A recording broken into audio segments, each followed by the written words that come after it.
Hello everyone, we are back again with Ace Attorney Investigations, the second one. We're nearing the end, so the thing looks like this now. Let us continue on and hopefully let's finish case 3. The case which appears to be lasting forever and ever and ever. Yeah, let's finish this thing, guys, at long last. Let me get in me chat room. Okay, Miss Bound, are you feeling a little calmer now? Yeah, are ya? Huh? Yes. Good, then allow me to get to the point. Regardless of your intentions, you broke the law. Yes, I understand. Nevertheless, I understand that you did what you did in order to prove Mr. Tangaroa's innocence. Therefore, if the real culprit really is someone else, then we have a duty to reinvestigate the case. Great. There is nothing to suggest that anything nefarious took place in the official IS-7 incident records, and right now there is nothing to suggest that we should take Miss Bound at her word either. So our first order of business should be to arrest the culprit of the case before us, Miss Bound herself. Official records cannot always be trusted, Judge Gavel, especially since they are those prosecutors. There are those prosecutors who would think nothing of twisting the facts. Are you suggesting that the committee at the time overlooked just such a prosecutor? That's for you and your people to figure out. However, it is a fact that the autopsy report was faked. Seeing as Mr. Frost's body was only found just now. There really is something of Mr. Von Karma in you, Mr. Edgeworth. How so exactly? By continually defying the will of the committee and bending the truth to fit your needs, that's how. Perhaps it is time you understand how the committee sees this case. The committee is willing to accept that Mr. Von Karma falsified Mr. Frost's autopsy report. Even still, Mr. Von Karma only managed to have Mr. Tangaroa convicted as an accomplice. I personally have come to believe the real culprit behind the IS-7 incident is Miss Bound. Her plan to poison and kill Mr. Gusto today was her attempt to frame him and for Frost's murder. This is how the committee sees things, is it? Because I'm more or less, mentally done with this case, I kind of want it done, I'm gonna have the guide up the whole time. It is, as always, I act solely in service of law and order. It sounds like to me like all she's doing is acting in service of the committee in covering up the truth. If I can't change her mind, there will be no saving Mr. Tangaroa or Miss Bound.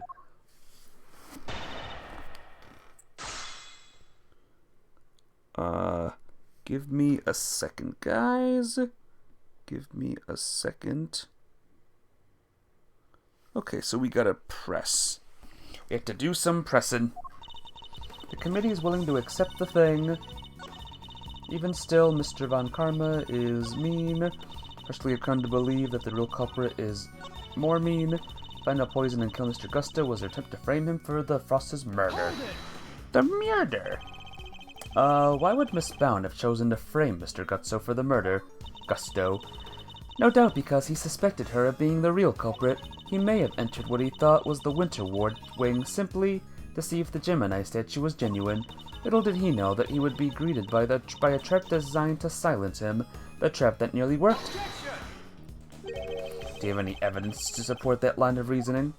Unfortunately, Mr. Gusto remains in critical condition.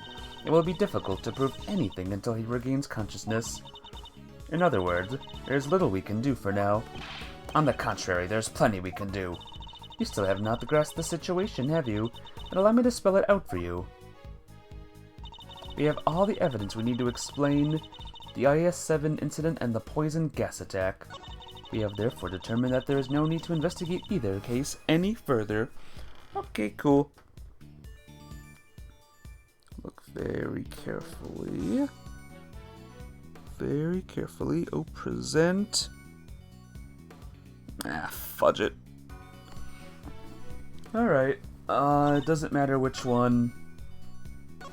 Like, there's a part of me that still wants to try and not use a guide the best I can, but this case has gone on for way too long.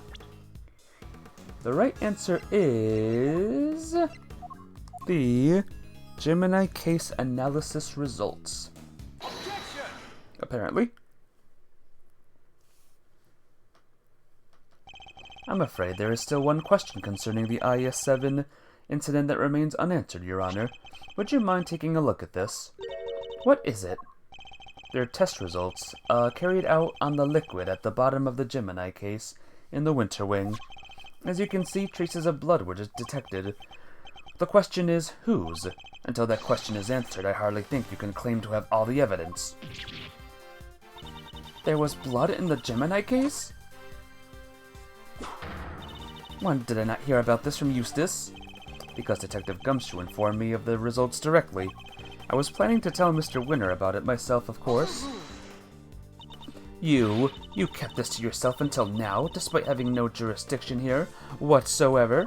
Mark my words, the committee will hear all about what you have done here today. As ever, my interest is in the truth, and if mistakes were made in the past, they must be rectified. If you must report me to the committee, then do so be it, but in return we must be allowed to investigate this case to the very end. That is not my decision to make. You will need to discuss it with Eustace. Guess who's back, losers, and with good news too? Ah, good timing. It was a close call for a minute there, but Carmelo Gusto is alive. Gusto, he made it. You're the ones who found me. Yep, long time no see, Gusto. You're the attorney's assistant? You've grown, and you have an assistant of your own now? Assistant? No, I'm... He hasn't got the gig just yet. This is Gregory Edgeworth's son. Prosecutor Miles Edgeworth at your service. Fate moves in mysterious ways. I'm in your debt. If you hadn't found me in time, I wouldn't be here to thank you. Oh, you're very welcome. After all, if you hadn't lived, we wouldn't be able to ask you what really happened 18 years ago. What are you talking about? We figured out quite a bit while you were out cold, including the fact that you're probably the guy who offed poor Artie Frost. What? Is that true? Miss Bound set up a very elaborate trap to catch Mr. Frost's murderer, a trap that involved rigging the Pisces case with poisonous gas. Perhaps in light of that fact, you could tell us in your own words what happened back then. Or perhaps you'd rather exercise your right to remain silent. Oh, it's not that. Gusto here's a fan of the old meditation, you know? And all that jazz. Wow, sleeping while standing seems pretty cool. That's one heck of a talent. Except there's no sleeping involved in meditation, Kay. Hey, Gusto, old pal, how about you snap out of it and tell us what went down way back then? I was caught in the girl's trap, so I must be the killer? Is this your idea of a joke? I'm the victim here. Indeed you are, Mr. Gusto, and there is no evidence that you have done nothing wrong yet. Mr. Edgeworth and Mr. Fender are merely speculating. Rest assured that they have no authority here, and that you may pay them no heed. At least somebody here seems to be on my side. Judge Verity Gavel, it's a pleasure, Mr. Gusto. I will assist you in any way you may require. Perhaps you could begin by explaining what actually happened 18 years ago to Mr. Edgeworth. Fine. You want me to prove I'm innocent, Mr. Prosecutor? I'll be happy to. So this is how you mean to play it, Judge Gavel. You're hoping Mr. Gusto will help you to hide what happened instead of trying to correct the record. I believe only in the infallible judgment of the goddess of justice. Except it is us humans who make the actual judgment calls in the court of law. And so long as there are those who would use the law to their advantage, our rulings are fallible indeed. If you would use your position to further obscure the truth, then neither she nor I will forgive you. We shall see about that. What do you advise, Judge Gavel? It would seem that you are under suspicion because it was you who triggered the poison gas, specifically by opening the Pisces case's lid. Would you be so kind as to share why with us? Understood. I came to see Frost's sculptures, simple as that. I made a mistake with the opening times and arrived a half-hour early. Miss Brown, was there no one at the reception desk around that time? I left the main entrance unguarded and unlocked, just in case the killer made an appearance. I was also busy making preparations elsewhere, all the way up until the gallery's opening. So no, there was no one here on the first floor then. But I did make sure that all the wings were locked up tight, all except for the auto wing, that is. I see. She did all that just to steer the culprit into the auto wing, which is precisely where Mr. Gusto went. Sneaking into a building's pretty suspicious, however you slice it. Hey, Hedgewolf! How you doing? Welcome to hopefully maybe the ending of Case 3 of this game. But how you doing? It's good to see ya. Silence in the courtroom. I will permit no objections or interventions until there is some evidence that the witness is lying. The courtroom? You know this is an art gallery, right? Mr. Gusto? If you could please continue by explaining why you opened the Pisces case. I wanted to see Frost's work up close, so I went up to the Gemini, guess it was supposed to be the Pisces statue, and I saw that the lid was frozen on tight, so I grabbed a blowtorch from nearby and tried to open it. When I finally got it open, gas came pouring out. Fascinating. His is the sort of flawless testimony attorneys can only dream of. You're doing good, thanks, how are you? I am good. I'm ready to finish this case at long last. Glad all is well today. I'm glad your stream went good too. And all those dungeons. Yeah, the everything sounds like a lie kind. I am none too satisfied with Mr. Gusto's explanation myself. Alas, there is no evidence to refute it. Come on, there must be something. It's Bound's story you should be questioning, not mine. I'm not the one who set up the gas trap. She could have killed anybody with that thing. Good luck with the case. Thanks. I can do it. I can. She turned on the sprinklers as soon as the gas was released. She knew exactly what she was doing. She was gunning for the killer and nobody else. The killer being you, old pal. So you believe that self-confessed criminal? Miss Brown is far from blameless in this affair, and she will have to pay for her crimes. But so will Mr. Frost's killer. He seemed determined to pin Frost's murder on me, but I have no reason to kill him. And you have no evidence to prove otherwise. Can we really not prove that he's the killer, Mr. Edgeworth? Mr. Gusto fell victim to the poison gas. That much is indisputable. Yet no matter how suspicious his actions in the present may seem, they prove nothing about the past. Yeah, but then what about you, Mr. Fender? There must be something we can do. You're right. We may not have the evidence, but we have plenty of intel. Let's see now. Gusto killed Frost. He must have had a reason. He claims not to have a motive, but that can't really be true, can it? If he did it, he has one. Not many people commit murder just for fun. Or not many. In fact, your old man had a little back and forth with Von Karma about a probable motive too, remember? How can you possibly say that with any certainty, if their relationship had broken down for some reason? That could very well have been the motive behind this murder. Von Karma wouldn't let us talk to Gusto back then, but we can now. We can put the pieces together. I think the picture we've been looking for just might emerge. Yes, I think you might be right.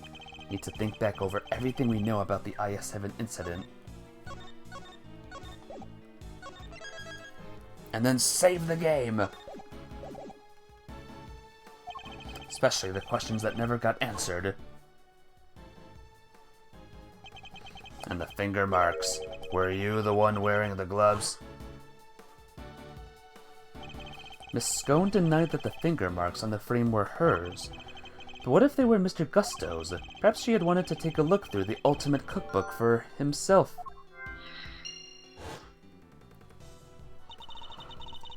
So he asked me to go put in a new cartridge. He seemed to think there should have been more shots left than there were.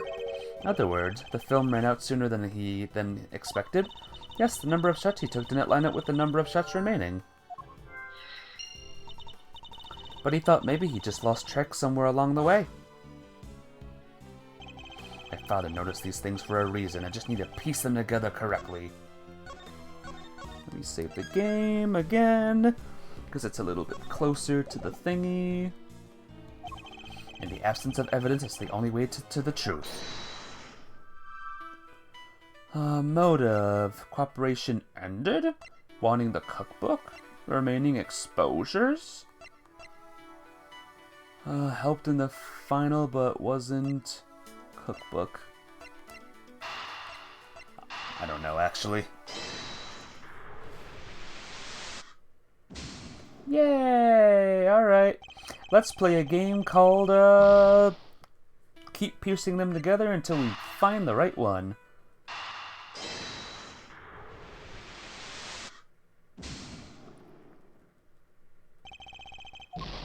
That doesn't add up. Edgewolf, that doesn't add up at all. What the heck? Alright, cool. Mr. Gutso.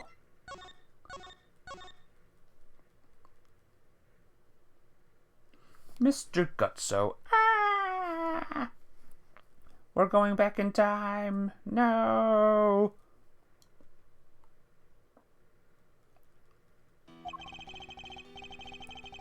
Yep, okay.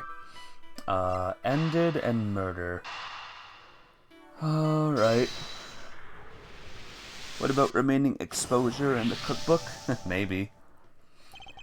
But for now, this is the right answer. Mr. Gutso, you and Mr. Frost conspired to create works for the contest together, did you not? Ah, so you know my little secret. Mr. Fender was kind enough to inform me. Mr. Frost was in charge of the designs, while you were in charge of the flavor. Is that correct?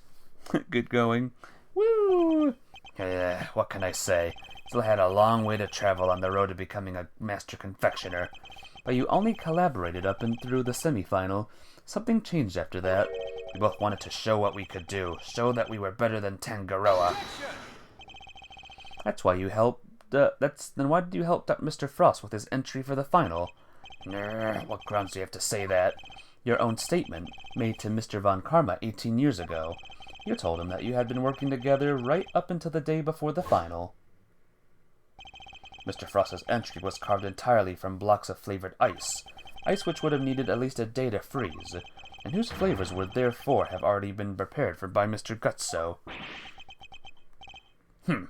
Yes, which lines up perfectly with what Gusto told me. That he helped Frost until the day before the final. In that case, why didn't Mr. Frost reciprocate and help Mr. Gusto in return? I can hardly be expected to read the minds of the dead.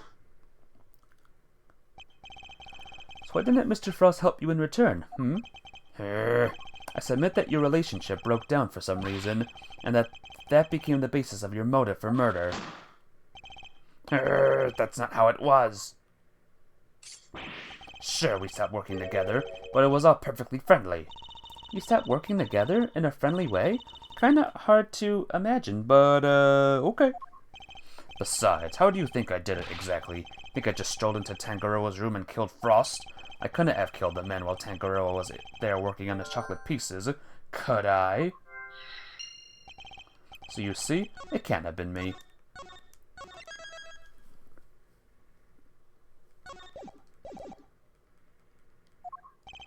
I wouldn't be so sure. There must be a window of time when Mr. Tangaroa wasn't in his room. And if I can prove that, I can prove that Mr. Gusto had the opportunity to kill Mr. Frost. Camera... timing? Camera timing?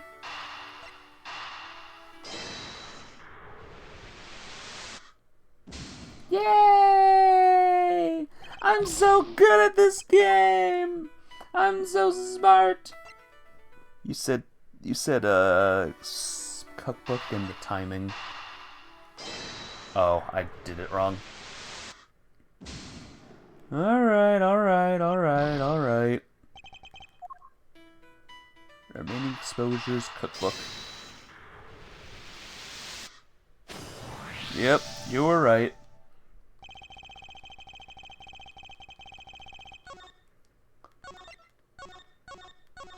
I don't want to lose any more, I don't want to lose any health, so load the game we go.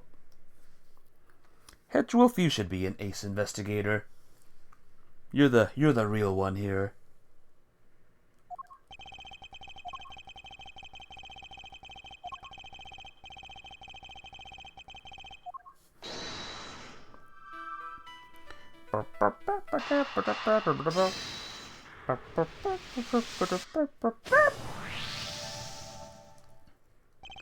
Photographing the cookbook's contents would be the perfect way to steal its secrets undetected. And what if Mr. Gusto did that? What if he used Mr. Tangaroa's camera to photograph the book?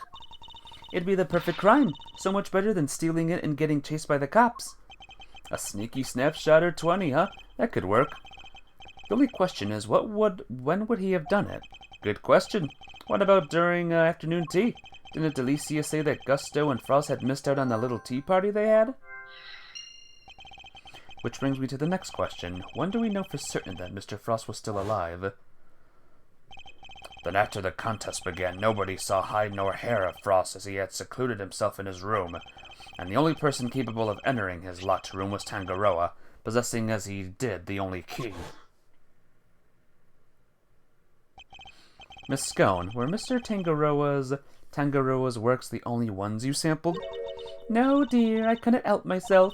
When I finished my afternoon tea, I tiptoed over to Chillywinks' room for a little taste, too. Mr. Frost had kept to himself inside his room after the contest had started, but he was gone by the time Miss Scone snuck into it to sample his work, meaning there's a good chance he was murdered before the end of the afternoon tea. What do you think, Hedgewolf? I don't know for this one. Do you think maybe it's afternoon tea and timing of the murder? Or is it timing of the murder and afternoon tea? I don't know. I give up.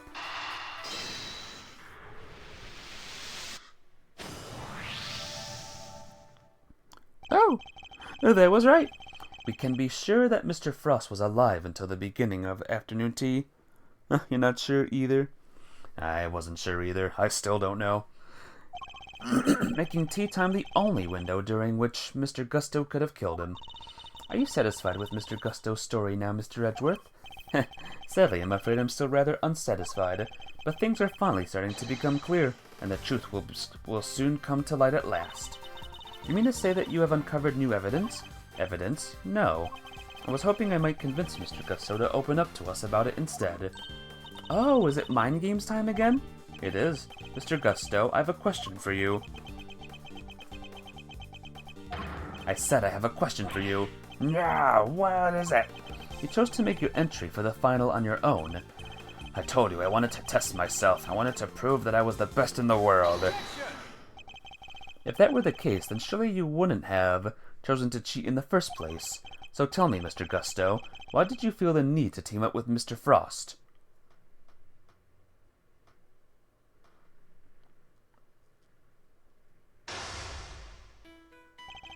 "18 years ago, Mr. Gusto and Mr. Frost collaborated in the confectionery contest. But why did they work together, and why did they enter the contest in the first place? That's the information I need to get out of my opponent somehow." Oh god. Mr. Gusto seems to have the habit of pretending to be asleep when things aren't going his way. Let's start by focusing on why he chose to work with Mr. Frost. By my hand, now is the time to dig up the truth that was buried all these years ago. Mind chess! Commence! Mr. Gusto, what inspired you to collaborate with Mr. Frost? We're acquaintances before we were contestants. He was interested in entering the contest, so we decided to sign up together. And your decision to pair up with a sculptor had nothing to do with your lack of faith in your skills. You don't know me. We joined forces because we wanted to make the most perfect creations possible, that's all. Time for Operation Save the Game a Lot. Frost's son and mine were in the same grade at school, so we got along pretty well too. Oh, so you were just two friends who happened to try for the title of world's greatest confectioner.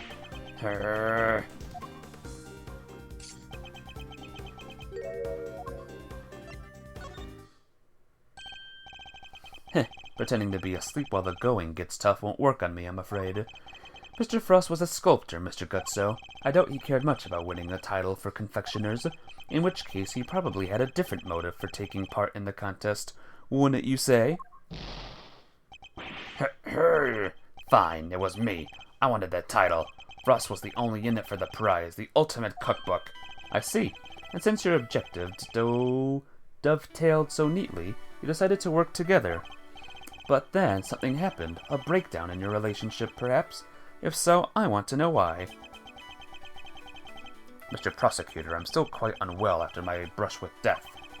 Push me too hard? And I'll be on my way back to the medical room. No, wait. You better wrap this up quickly. I'm already dangerously low on patience. Mr. Gusto is trying desperately to make his escape, but he's not going anywhere yet. And as long as he's still keeping things from me, let's figure out what he was really after next. There's no time to lose. I need to pick the right line of questioning, and fast. Uh-oh. More than one choice, guys. Uh-oh. You two had your eyes on something other than the title, didn't you? I accidentally chose the wrong one there. After all, I'm not sure the title of World's Greatest Confectioner even counts for that much. Now you're insinuating the way of the confectioner? My only goal was to win that title. I didn't care about anything else. You have no idea how much it would have meant to me. Look, my sense of design may have been up to snuff back then, but you should see me now. Oh, so you've improved? You bet I have. I didn't do anything. I didn't do all that training in Zangfa for nothing. I looked up to Tangaroa, you know. Spent hours poring over the designs of his work. Even used to watch his show with my son. Sounds to me like Mr. Tangaroa's work was especially influential on your early studies. And with this recipe book, you might have even become the best someday. Maybe. The book was a real treasure, no doubt about that. Any confectioner would have wanted it.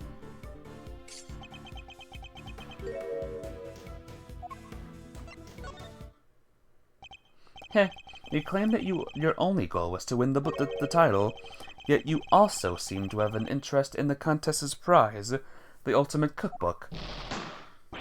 The greatest collection of recipes by the world's greatest confectioner. I can't say I had absolutely no interest in it, and even if I did... What exactly is so wrong with that? Nothing, I suppose. Only that the book contained recipes for medicines, not desserts. And everyone who entered the contest supposedly knew that. I feel like I'm finally getting somewhere. I can't let him slip from my grasp now. I just need to stay calm and keep the pressure on. Next, let's find out why he wanted the cookbook. Excuse me. My gosh. I did not mean to choose that one again. So, your plan was to win the cookbook and use it to help you with your own creations?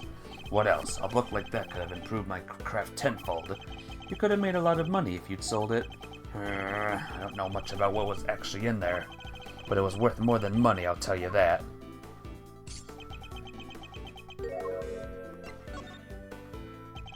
Come now, Mr. Gutso, I think you know more about the Ultimate Cookbook than you claim. They told us a little about it at the start of the contest. Heh, then you know what kind of recipes it actually contained, don't you?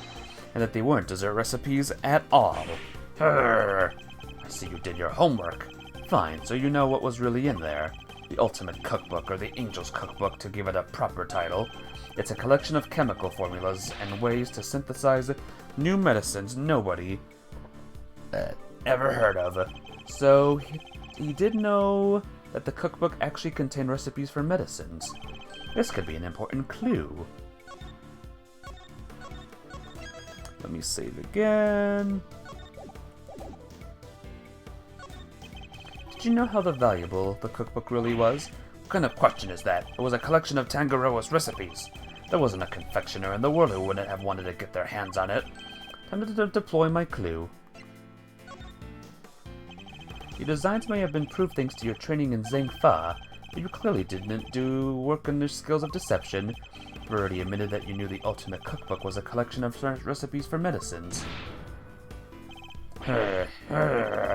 Thereby making your interest not gastronomical, but pharmaceutical in nature.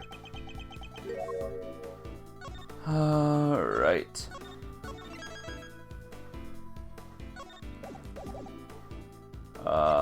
You needed medicine? You're a confectioner, Mr. Gusto. You had no professional interest in revolutionary new medicines, which suggests that your interest must have been personal. Nah, I underestimated you. Fine, you're right. Winning the title wasn't the only reason I entered the contest. I needed one of the recipes in that book. It was for my son. He was sick. He was? Tell me more. It's none of your business. I've told you as much as you need to know. He looks rattled, but I can't let him off the hook. Let's find out what this mystery illness was. Well, I've almost gotten to the bottom of this. I can feel it. Just a few more moves.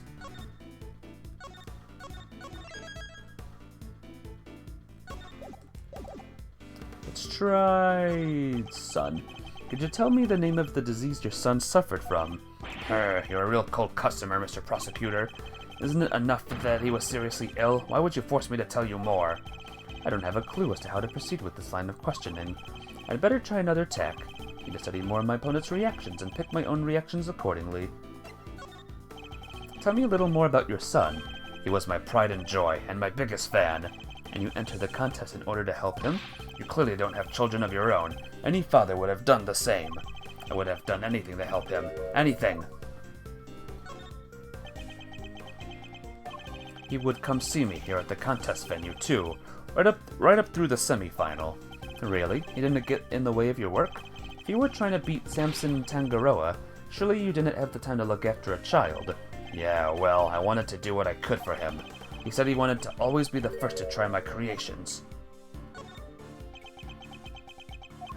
I'm still recovering, so if you've got nothing to say, let me go back to the medical room. Ugh, come on. Yeah.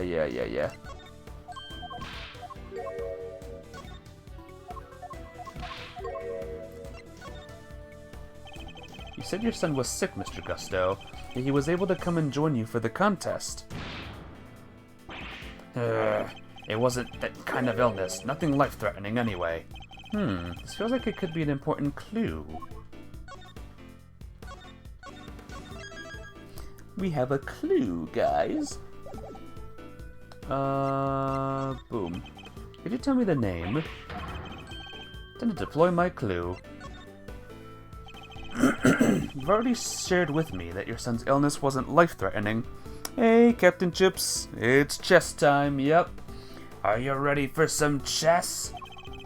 So why are you so reluctant to share any further details? It may not have been life-threatening, but that doesn't mean it hadn't been life-altering. I see. It must have been very hard on both of you. Of course it was. That's why I did everything I could to find a cure. You were desperate. He couldn't taste anything, not even his favorite desserts. Oh my gosh, did he get COVID? This is real, guys. This is getting way too real. The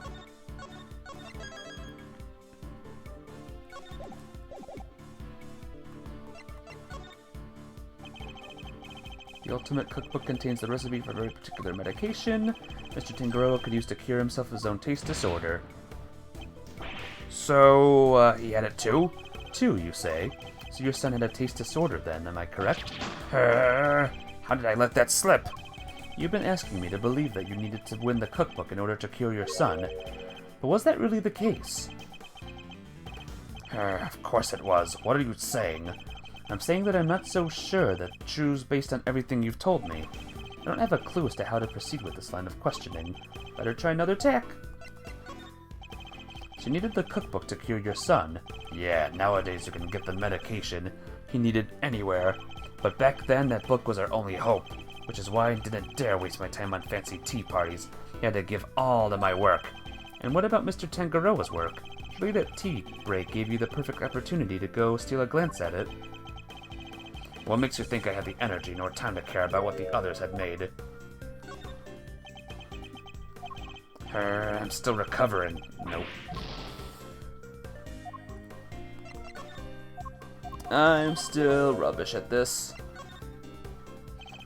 I think you made it abundantly clear how much interest you had in Mr. Tangaroa's work.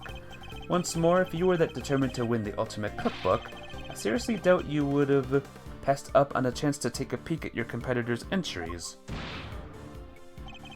I had plenty of chances throughout the contest to see and sample my rival's work, you know. But each time I did, nothing seemed to have any flavor. Must have been nerves or something. Nothing Mr. Gutso tasted had any flavor. That seems like it could be an important clue. Was it life-threatening?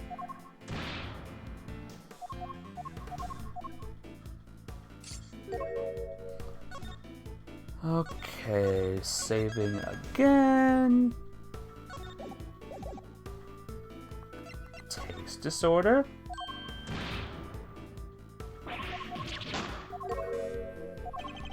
Time to deploy my clue. You were sick yourself. Taste disorders are difficult to live with. It isn't easy not being able to enjoy your food. You should know, after all, you just told me you'd experienced something like that during the contest. You said that nothing you sampled had any flavor. Those were your words, correct? Which would seem to suggest that you were suffering from the taste disorder. A confectioner without a sense of taste? Not exactly ideal. Are you sure it wasn't actually your own condition you were seeking a cure for, Mr. Gutso? I've had enough of your speculations. I managed just fine in that contest. Made all my own entries, no problems. Right.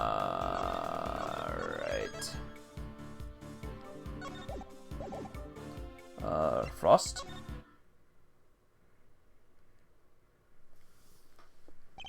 Heh, sorry, but I'm afraid you're contradicting your own testimony. You already admitted that you and Mr. Frost had worked together during the contest. It's too late to claim you did it all on your own now.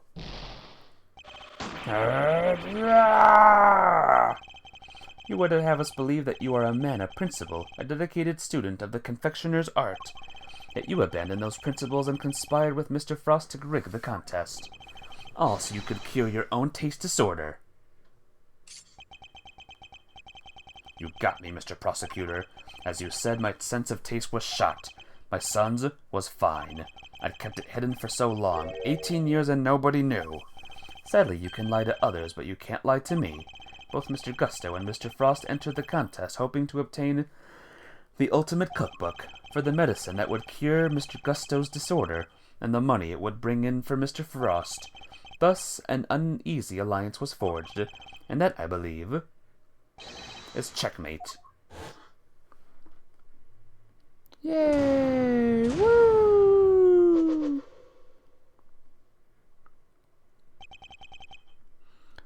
That one took quite a while, guys. Hurrah! I'll admit it. You're good. I never told anybody any of this, but you figured it all out anyway. It's true. 18 years ago, I developed Ajusia?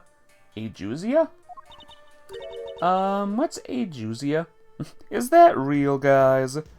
I don't think that's a real thing. It's a taste disorder that makes it so you can't taste anything at all. A confectioner's worst nightmare. Mr. Fender, is this what Mr. Tangaroa had as well?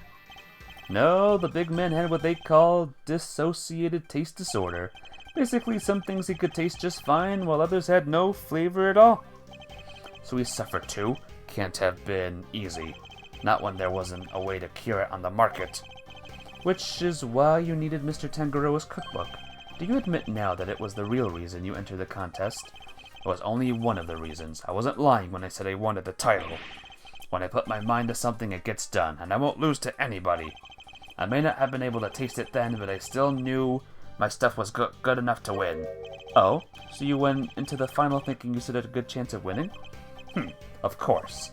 What was it that Fender said about what Mr. Tangaroa thought of Mr. Gusto's creations? Mr. Gutso's creations were a perfect balance of flavor and design, at least up until the semi-final.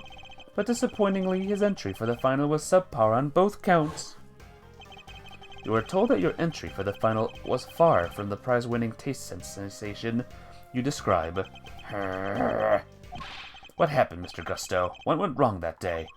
Fine. You want me to talk? I'll talk, but you're not going to like what I have to say. Okay. Frost and I were working together right up through the semi-final. I handled the flavor, he did the designing. But I wanted to face Tangaroa in the final on my own. No help, just me and my skills. So I helped Frost with his entry, but mine I did alone. If it didn't taste good in the final, that's on me. What can I say? I lack training. That's all there is to it. Happy now? Arg, there doesn't seem to be any obvious contradictions in his testimony. Yep, not that I thought it'd be easy to get anything real out of him. He's managed to not let it slip what really happened for 18 years after all. Why don't you try pushing him a bit, Miles Areno? See if you can shake something loose. I think I just might have to, Fender.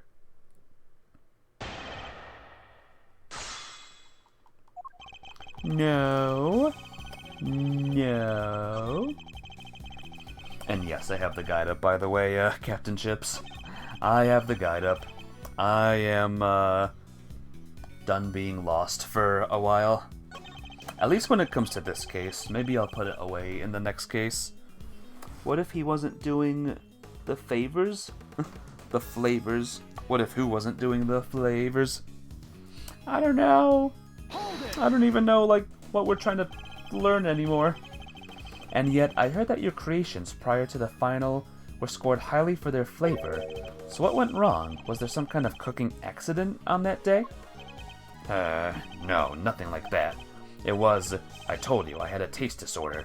My sense of taste failed me. It's as simple as that.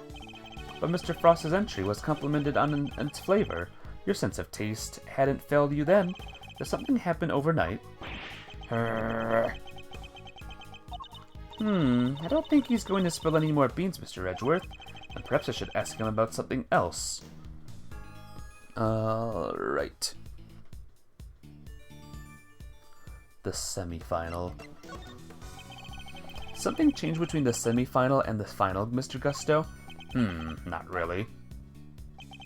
The only difference between the semi-final and the final was that Frost wasn't helping me. Alright.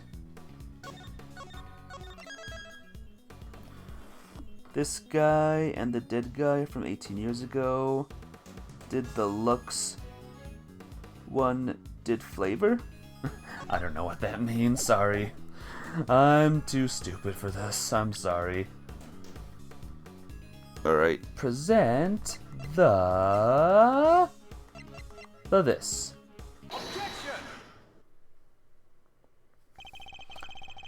I can think of one significant difference between the semi-final and the final, Mr. Gusto. Your son, this is him in the photograph, correct? You told me he was there with you up through the semi-final. He was. What of it? What indeed, he was there with you until the semi-final, until suddenly wasn't for the final. And just as suddenly, your work went from being landed for its flavor to being lambasted for it. Hey stars, what's up? Where's Apollo Justice when you need him? He is currently, not in right now. He is Mr. Knight,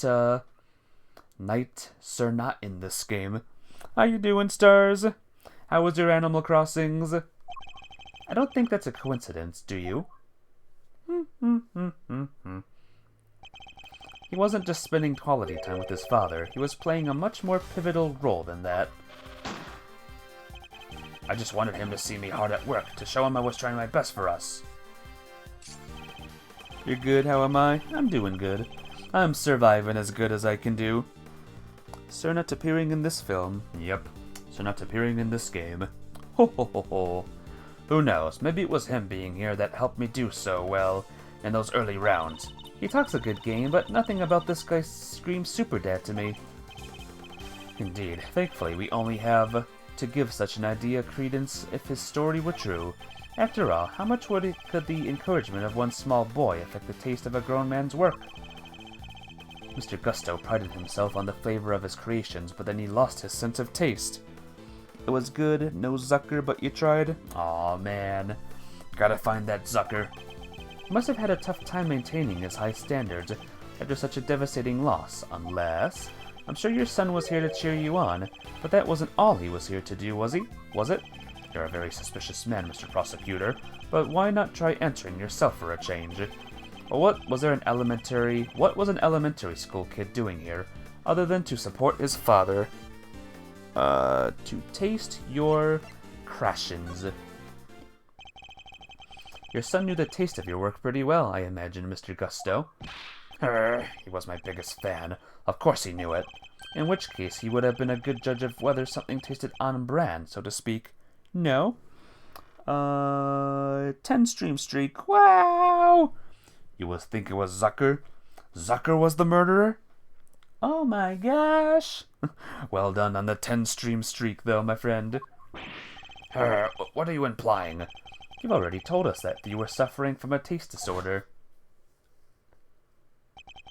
I'll admit it. You're good. I never told anybody any of this, but you figured it out anyway. It's true. 18 years ago, I developed agesia. Agesia. No one knew about your condition. Indeed, I doubt Mr. Frost would have wanted to continue collaborating with you had he found out. After all, it was your job to make sure his creations tasted good. Therefore, your son wasn't just there to support you. He was helping you by taste testing your work. Dang, now it all makes sense. Frost's stuff tasted good because it really was finished the day before when the kid was still here. You have a vivid imagination, Mr. Prosecutor, but do you seriously think I'd trust a kid to tell me how to adjust the taste of my masterpieces? I have some pride, you know, even back then. Did you now? My designs may not have been much to write home about back then, but I always knew my work would taste better than anybody else's. You think I'd risk everything by putting my reputation in the hands of a child? This is just more speculation. That's all it is. Arg. In that case, I asked to speak with your son this instant. Let's see how much of your story he can corroborate. Silly for you. My son is no longer my concern. Agesia is a rare condition that causes a complete loss of the sense of taste. So it is a real thing? A real, thingy? And not something that the game made up? What? As soon as I got my sense of taste back, I went straight to Zangfa to start my training. It is a real thing. I did not know that. And cut off all ties with the kid for good. What? You abandoned your own child? And that ain't the half of it.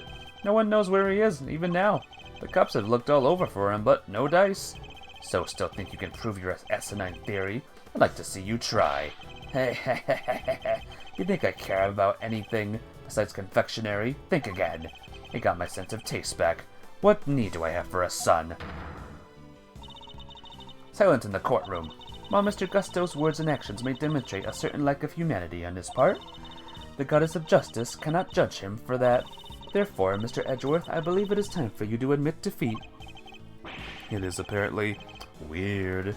Yeah, give it up. 18 years is a long time for anything to surface now, proof or otherwise. Mr. Edgeworth, we have to do something. If we don't, the truth might be lost forever. Grrr. Where are you, Detective Gumshoe? Can't imagine whose blood it could possibly be, but I'll get it tested right away, sir. Please do, Detective. That's the last piece of the puzzle, I'm sure of it. Once we know whose blood it is. Hey, Miles, sorry to cut in on your mind palace time, but I was wondering, something myself. Our friend Gusto didn't come here just to check up on the body, did he? You mean because he tried to open the case? Exactamundo. Think we have anything that might explain why you tried to do that? We might. If Detective Gumshoe can make it back in time with a certain piece of evidence. That's quite enough idle chatter, Defense. Now if you... Mr. Gumshoe, Mr. Edgeworth, sir, sorry to keep you waiting. Heh. Speak of the devil.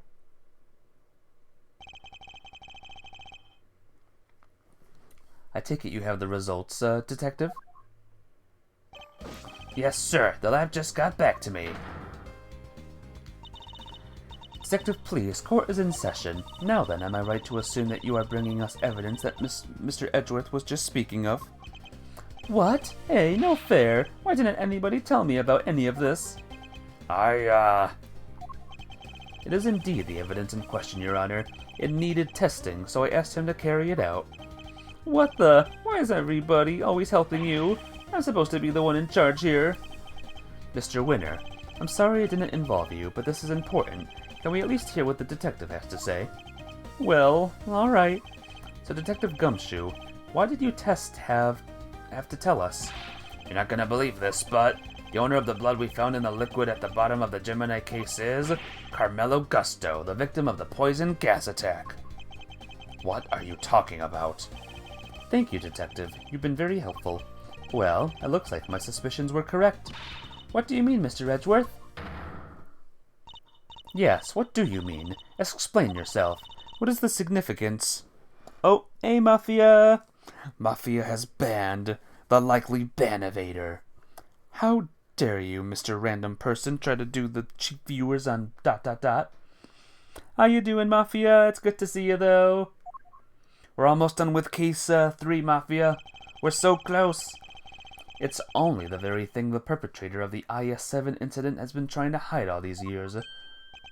The fact that your blood was found inside the Gemini case, Mr. Gusto, is as good as us finding your body lying right next to Mr. Frost's body. I am doing good, Mafia. I'm so close. We have our suspect for case 3, by the way. Mr. Big Beard right here. How would there be traces of your blood there, of all places, Mr. Gusto? If you won't answer her, if you won't answer her, Honor, Mr. Gusto, then I will. There wasn't just blood in the liquid from the Gemini case. There were traces of salt and sugar, too. If it was the best viewers, we could say they are already here. That's right. The bestest viewers are already here. And there's more to come, of course. Of their own volition. There were. And if you remember, one particular part of Mr. Frost's work was allegedly very salty indeed. Oh yeah, talking about when Delicia told us back then, right? What was it again? Did they ever? I never tried ice so scrumptious in all my life. Really? Man, I wish I could have had a bite. Well, scrumptious except for the salty bit, of course. That was unbearable. The salty bit? It's in the other photo you've got there. This bit, the harpy thing. Oh my gosh, another one! Mafia, there's another one! Oh, they're coming in full force now. Gemini's liar. Yes, the liar, and only the liar, tasted as if it had been flavored with salt. There were no traces of salt anywhere else in Mr. Frost's entry. Very interesting. And perhaps you can tell us, Mr. Edgeworth, where did the salt on the liar come from? It came from this, obviously. Take that!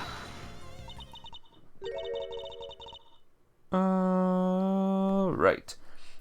This is the lamp, good grief. Good grief indeed. It's a bot swarm. Yep. Sure is. This lamp is from the IS-7 incident? Indeed, and I believe that the salt that gave the liar its flavor came from just such a lamp. Mr. Von Karma has established that both salt lamps were in Mr. Tangaroa's room at the time of the crime. One of them was used to kill Mr. Frost,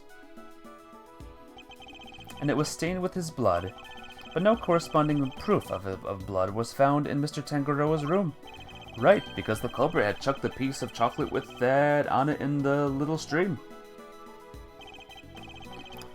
Oh yeah, I read that. Furthermore, aside from the liar, no traces of salt were found anywhere else in Frost's room either.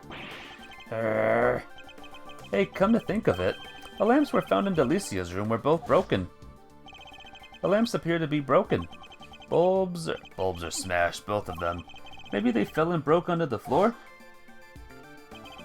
We never did figure out how the one that wasn't used to kill Frost got busted, but are we thinking maybe add Gusto's blood on it at some point? Anyone whose blood was found on one of the lamps would have been a person of interest to the police. So the killer needed to hide the blood somehow, and in a way that wouldn't arouse suspicion. And you are seriously suggesting that the lyre was used to do just that? I am. I suspect that the bloody salt was somehow applied to the lyre so that it could be hidden inside the case, because unlike the fountain water, the sculptures would have needed more time and care to test properly. And so he waited and waited for his chance to dispose of the lyre undetected. Then the reason he's here today is... 18 years ago, Mr. Frost's body and the evidence pointed to his killer were taken away together. This, of course, was not part of the perpetrator's plan, and thus a new dilemma arose. How could he be sure that neither Mr. Frost's body nor the evidence would have been discovered someday? So back he comes 18 years later, sneaking in bright and early trying to cover his tracks. Well, Mr. Gusto, are you finally ready to admit it? That you are the one responsible for the IS-7 incident? Mr. Gusto, it's all because of you that Samson... Yeah. Gusto. So I finally got caught, huh? All these years later. Nobody came close back then, not even the big shot prosecutor or the attorney. That's some impressive work, Mr. Prosecutor. I have to hand it to you. You admit it, then, that you murdered Artie Frost? Yeah, sure I do. I did it. I killed him. But he only had himself to blame. What do you mean by that? He agreed to help me. We were supposed to help each other so that one of us could win. And whoever won was supposed to let the other use the cookbook. But on the day of the final, the rat finally showed his true colors. Seriously, Frost? We had a deal. Sorry, I'm not helping you in the final. Our little agreement is over, Gusto. But I helped you. I spent all day yesterday making this ice for your pieces. Did you? And you can prove that, I suppose. What do you... Wait, you were planning to betray me right from the start, weren't you? After Frost double-crossed me, I had to make my piece for the final by myself. And like you said, my son wasn't there, so I didn't have any help with the flavor either. So much for the pride you claim to have in your ability to make delicious desserts. Go ahead and judge. You have no idea what it was like for someone like me to lose my sense of taste. I gave up everything to become the best. Everything. I take pride in that. Something someone like you could never understand. You're right, I don't understand. Do you take pride in the fact that you resorted to murder? Or that you abandoned your son? Why would I want to understand someone who could do such things? A man can afford to rely on other people. I learned that the hard way 18 years ago. My son never showed up on the day of the final. And in hindsight, I wouldn't be surprised if Frost was the reason why. Why would you think that? What exactly happened to your son? How am I supposed to know? I told you, he's none of my concern anymore. And according to you guys, nobody knows where he is now either. And you don't care? You're horrible! So with his disappearance, so too went your chances of winning, correct? Yeah, I had to find another way of getting my hands on that book. That's what inspiration struck. Decided to skip afternoon tea and snuck into Tangaroa's room. It should have been so easy. All I had to do was photograph the formulas I needed and get out of there. But then Frost showed up. I thought I might have found you in here, stealing other recipes from that famous cookbook, Tut, tut, tut. Frost, what's this? A cure for taste disorders? Oh no, that's just too tragic. A confectioner who can't taste anything. What will people say? If you tell anybody, I'll... Arg! You'll what? You can't even hit me, you miserable worm. Why, you... Frost shoved me hard when I went to punch him, knocked me clean off my feet. I crashed into one of the lamps. Must have been when my blood got on it. So Mr. Frost wasn't the first to get hurt. When it was all over, I realized I had to get rid of that blood somehow, so I scraped off all the bloodied bits. I dissolved those salt shavings in some flavored ice mixture and brushed it all over the harp. And that's how you made the evidence linking you to the murder vanish. Frost was going to blackmail me. He would have made me give him money to keep quiet about my condition. She decided you had to kill him?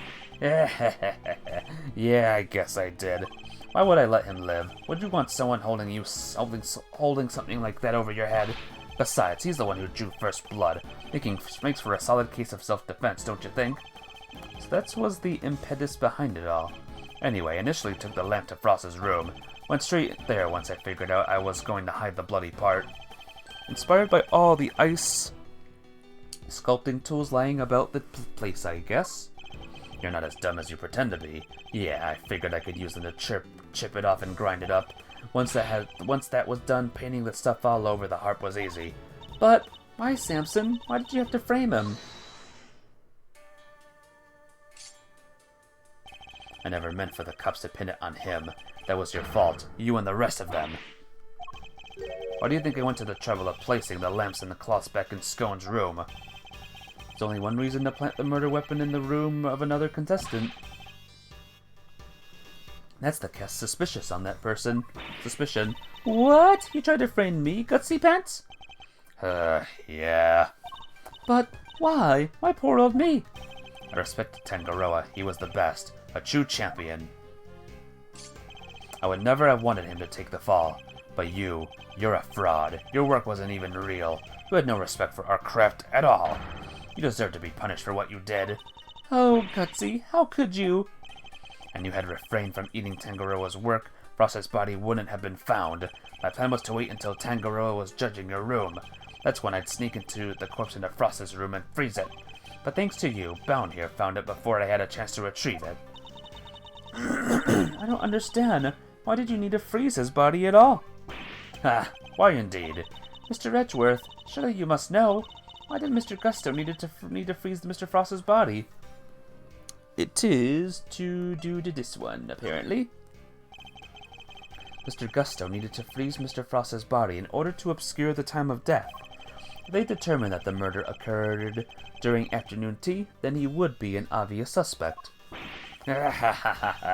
Bingo! Freezing Frost's body wasn't simple. Preparing everything took time, so I decided to put his body in the chest in Tangaroa's room while I got everything ready in Frost's. At the time, it seemed like the perfect hiding place. Never counted on some gluttonous pharmacist showing up and making the whole ship collapse. I still don't get it, though. Why disguise the body as an ice sculpture at all? The sooner it was found, the smaller the effect of freezing it would have had on masking the time of death. Therefore, he needed to disguise it, at least until it fully frozen. How awful! Using Mr. Frost's own work to help you cover up the truth behind his murder? Ironically, Tangaroa would have been just fine if the body hadn't been found before I got it out of the room. If only things had gone to plan. He wouldn't even have been arrested, let alone convicted. You mean it was my fault? Everything that happened to Samson, it was all because I found the body? But let him get inside your head, Jude. None of this is your fault. If it wasn't Samson, it would have been Delicia instead. She would have been the one they arrested. Either way, there's only one person to blame here, and that's Gusto. Didn't help that the initial detective was so bad at his job either. He never even told the prosecutor that the body had vanished. So then, Mr. Von Karma had unwittingly placed Mr. Tangaroa under arrest in the absence of a body? I mean, I guess it would explain why he was so keen to wrap things up. Still, you'd think he'd notice something as big as that if he'd taken a look at the few reports, right? Not if somebody had been deliberately distorting the facts of the case, though. Either way, it seems that Mr. Von Karma didn't know about the body until after the arrest had been made. But admitting that would have spoiled his perfect record, so he kept it to himself and proceeded to prosecute Mr. Tangaroa regardless. Can this really be true? You don't feel bad at all? Somebody spent 18 years in prison because of you. Sticks and stones, girlie. Sticks and stones. What a jerk. Gotta arrest you right now, pal. I'm afraid I can't allow you to do that, Detective. So you noticed, huh? Glad somebody did. The judge is right. You can't lay a finger on me. What? Why? You just confessed to murder. Yeah, no idea, huh? Then I guess I'd better lay it out for you. There's more? So we can't arrest him. I killed Frost 18 years ago. The statute of limitations for murder in this country is 15 years. You do the math. You can't arrest me. You think I'd have confessed otherwise? Welp, that's right. The statute of limitations is only 15 years. Is this really the end of the line, Mr. Edgeworth? Nah, once the statute has expired, he can't be charged, so... But... How unfortunate, Mr. Edgeworth.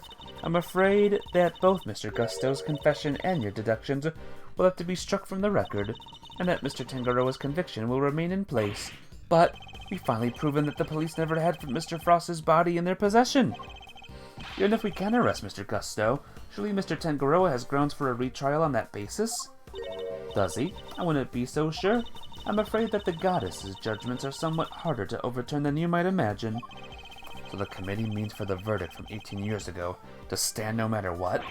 Bad luck, Mr. Prosecutor. There must be something we can do. Something to bring Mr. Gusto down. Well, a murderer's gonna walk away, guys. Ain't that awesome? Hold it! Depending on your actions over the last 18 years, the statute may not have expired yet. This ought to be good. Alright, I got nothing to hide. There's something you want to ask it. Very well. Tell us what you've been and tell us where you've been and what you've been doing since the incident. Sure. Not long after the contest, I was able to cure my taste disorder thanks to the formula from that book. And not so long after that, I went to Zangfa to really buckle down and hone my craft. That explains a lot. We tried to contact you after the fact, but I guess you were long gone by then, huh? Could be. I left. Let's see. Around a year after the murder. It was before Tangaroa's last day in court. Going to Zangfa was the best thing I ever did. Flavor, design, I'm the full package now. Ooh. Look at this, Hedgewolf, it's you. And all on the backs of those whose lives you destroyed. Yeah, what an omelet. What's an omelet without a few eggs, Nothing, Mr. Prosecutor, nothing. You're evil. Sticks and stones, girlie. You can arrest me, and that's all that matters. Arrgh, I need more to work with. Has to be something I can get out of him. Maybe I can push him further on the statements he just made. Is there anything I should follow up on? Yeah, I just gotta... Okay, he's training in Zangfa. Woof woof. Yep, he made a wolf. But he is evil, though. But he made a wolf thing. I'd like you to tell us more about your training in Zangfa, if you won't mind. Wouldn't mind? Fine. I later went to Zangfa to train and finally became the best in the world. Okay.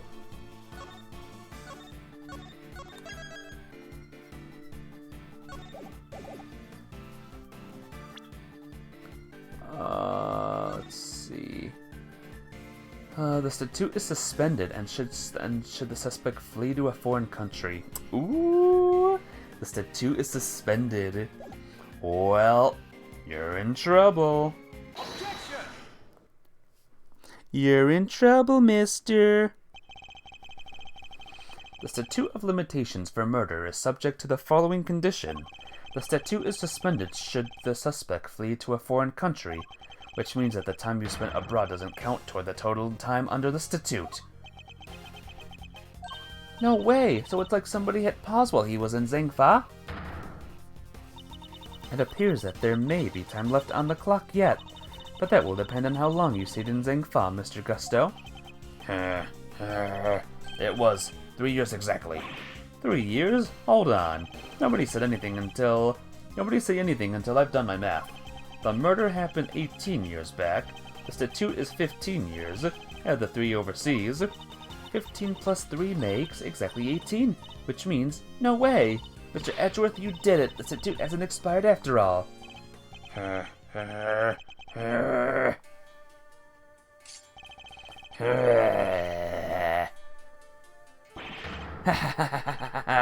Bingo, 18 years exactly. Glad you worked it out for yourself. Gah, he's just been stringing us along this whole time. Why is he laughing? We're good, aren't we? We can arrest him now. Hate to break it to you, little sis, but IS-7 went down at the end of December. It's April now, which means, strictly speaking, it's been 18 years and 4 months since Frost's murder. If Gusto's stay in Zangfa really lasted 3 years on the nose, it's not enough. We're a few months short. Not enough? But... What did I tell you? You can't touch me. Hate to admit it, but he's read the board well when he made his confession. How unfortunate, Mr. Edgeworth. If only the statute had been suspended for another year. Nah. Those who would overturn the goddess's judgment must be willing to pay the price should they fail. And you, Mr. Edgeworth, have failed. No! There must be something I can do. I knew it. Well, if the law can't bring Mr. Gutso to justice, then... Judes, what are you thinking? Objection! There's no need to go adding to your rap sheet just yet. We're not done here. Far from it, because there's still a way we can nail him. There is? All right, Miles Areno, pep talk. You need to think back over everything we know about the case. Hang on a minute. Gusto's overlooked one critical thing, and you yourself were led to believe wrongly about, which is, he wasn't there for Samson's last trial, remember? Best I can tell, he doesn't seem to know what the final verdict that came down that day is. Which means there's still one way left to us. Look, open your statutes for dummies and there and take another look. 17 years ago, they really did a number on Samson and framed him like a pretty picture. But if we make good use of that verdict now, we can make Gusto pay in full for what he's done. Fender, are you? Those who overturn, the goddess's judgment must be willing to pay the price should they fail. So, Samson's my client, Miles, and I can't bring myself to use the source of his pain as a weapon in this fight. So whether we play our last card or not, it's gonna have to be up to you. Bringing Mr. Gusto to justice can only happen if I use the outcome of that hard-fought trial. So, should I raise an objection and play that card, or not? The game says... yes. Or the guide says yes, rather. My father and Mr. Von Karma, one sought to reveal the truth, the other to hide it. I know which path I chose to follow, the one that seeks to reveal the truth. This court has reached its final verdict. The record will state that Mr. Gusto has been found not guilty on all counts. No, Your Honor, Mr. Carmelo Gusto is absolutely guilty. I refuse to let him walk away. His crimes are too unspeakable to go unpunished.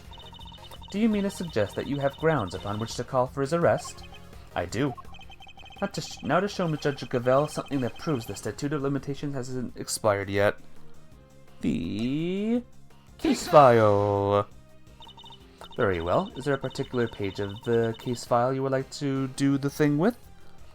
The suspect data, apparently. Now give me a second, guys. Give me a second, give me a second, give me a second, give me a second. Okay. I'd like to direct your attention to the page concerning the suspect. As you can see, Samson Tangaroa was convicted as an accomplice, and it took around 1 year for his indictment for that verdict to be reached. Yes, that does seem to be the case. The book you gave us details certain conditions pertaining to the statute of limitations for murder. One of them, as I mentioned, is that the statute is suspended if the suspect flees the country, and another states that the statute is suspended from the time of any accomplice's indictment to the end of their trial. What? Tangaroa was convicted as an accomplice? Yep, guess you were in Zhengfa when the verdict came down. Samson was convicted as an accomplice, not as the main perpetrator, which is clearly news to you, and not good news either. Am I right? But how can that be? Tangaroa wasn't an accomplice to anyone. He was innocent, and you know it. Oh, we know it. It's what we've been trying to prove all along. And in a pleasing twist of fate, his wrongful conviction will be the very thing that sets him free. If you spent 3 years in Zhengfa, and your accomplice Samson Tangaroa was on the trial for 1 year, it means you can still be charged with Mr. Frost's murder up to 19 years after the fact. In other words, the statute of limitations hasn't expired at all. Ah! The goddess's judgment is infallible, but that of her servants it appears not.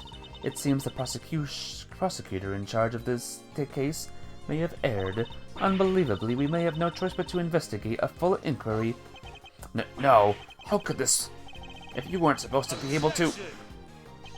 18 years? That's a long time to let somebody else suffer for your crimes. It's time to pay the piper, Gusto, and not a moment too soon. But I'm finally the greatest. My brilliance has been recognized. I gave up everything for this. Everything, even my son. More's the pity. But you can't run from the law forever, because the bills come due at last.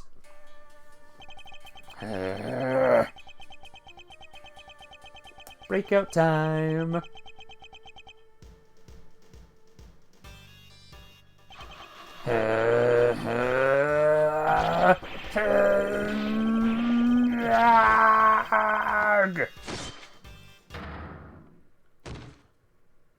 Wow. He made a copy of himself and then killed himself. That is something. Mr. Gutso's all set for his trip downtown, sir. Oh, good. Which means it's your turn next, right? I suppose so. Judes. I'm so sorry, everybody. I've caused you all so much trouble. Where would Mr. Gutso go on the kill this man list? I'd say he would be pretty dang high, if you ask me. I mean, he was pretty much like one of the big causes that made Mr. Von Karma do the thing that caused all 3 games to happen, pretty much. So, I think he's pretty much up there. But, thank you so much for bringing Mr. Gutso to justice at last. With how he was talking about his son, good grief, that alone would skyrocket him very, very high. I'm afraid there's no escaping the consequences of your actions, Miss Bound. But those actions were born of the legal mistakes that were made all those years ago. We all know that. So allow me to apologize in return, on behalf of the prosecution. Oh no, I have, no one to blame but myself for it all, starting with those sculptures. Hey Judes, you think maybe you might want me to represent you? I'm not some nervous newbie anymore, and there's no way I'm letting you take the rep for everything. Oh, I'd be honored. Thank you, Mr. Fender.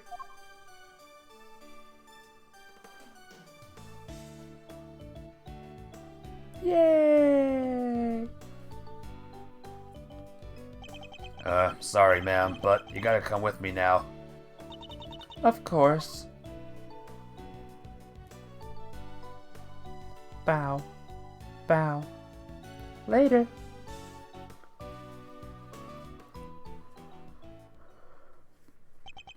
Judge Cavell, why did you lie to us? Lie? What are you talking about? You imply that there was no case for a retrial, but as we've proven, that wasn't true. Surely anyone truly committed to seeing justice done would have called one soon as the body was found. I am under no obligation to answer such questions. You clearly have no intention of doing so either. Surely you are proving to be quite a threat to the Committee for Prosecutorial Excellence. As such, you give me little choice but to report back on your continued transgressions. No doubt you will be called to appear before the Committee in due course. Now, I must be on my way.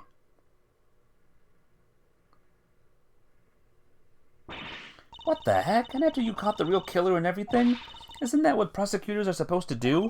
Regardless of how it may all play out, I will never regret what we accomplished here today. Mr. Edgeworth. Hey, Mr. Edgeworth. Yes? Why did you stick your nose in this case anyway? You weren't even on the job. My job is to bring the truth to light, Mr. Winner. Not only as prosecutor, but as a person. I don't get it.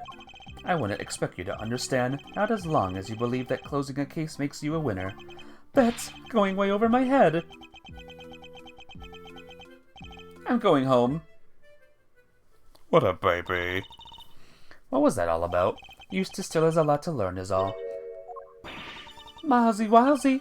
Yes? I just wanted to say old Greggy Pegleg would have been proud of you today. Oh, look at me tearing up. That, and thanks for helping poor Sammy Poople. Of course. Hey, Edgy, looks like you cleared everything up, huh? So, what happened exactly? I was kind of busy sketching. Wait, where did Judy and Verity go? Well, you really weren't paying attention, were you? Though I am loath to admit it, Larry's sketches did come through for us on more than one occasion. Not that I'm about to tell him that. Quit it with the glaring, will you? Whatever I did, I'm sorry. Calm down, Larry. I wasn't glaring at you. Totally were. You're just like your pop. He was a terrible liar, too. He was? Listen, I'm gonna head out. Need to fill Samson in on what went down today. You wanna come with? Yes, of course. Great, then I'm coming too.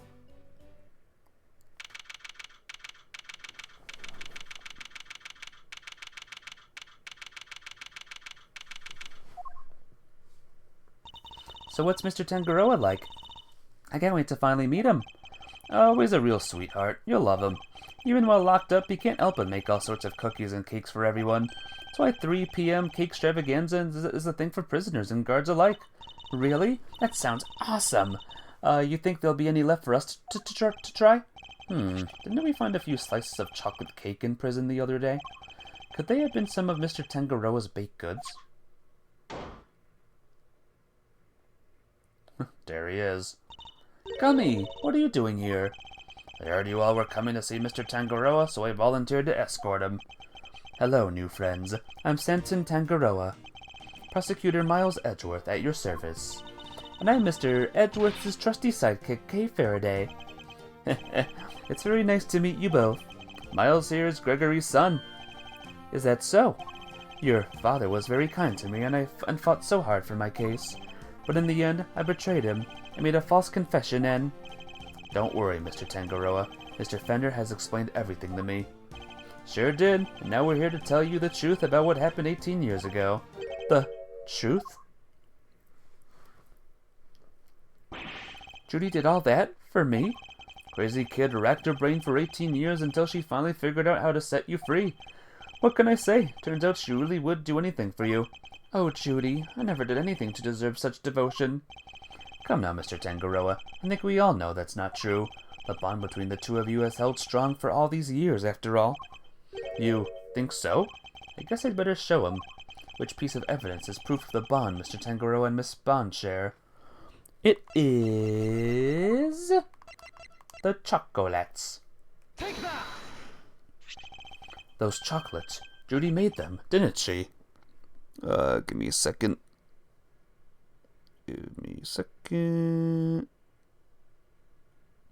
Okay, Judy made them. Yes, she did. They're super delicious and sweet. Miss Brown continued making them just as you taught her, even after that fateful day, so that there would always be someone waiting for you when you finally came home. Judy. I bet they're beyond super sweet then, aren't they? Very much so, I'm afraid. I only wish that we could hand them to you. Don't worry, sir. I'll make sure he gets them later.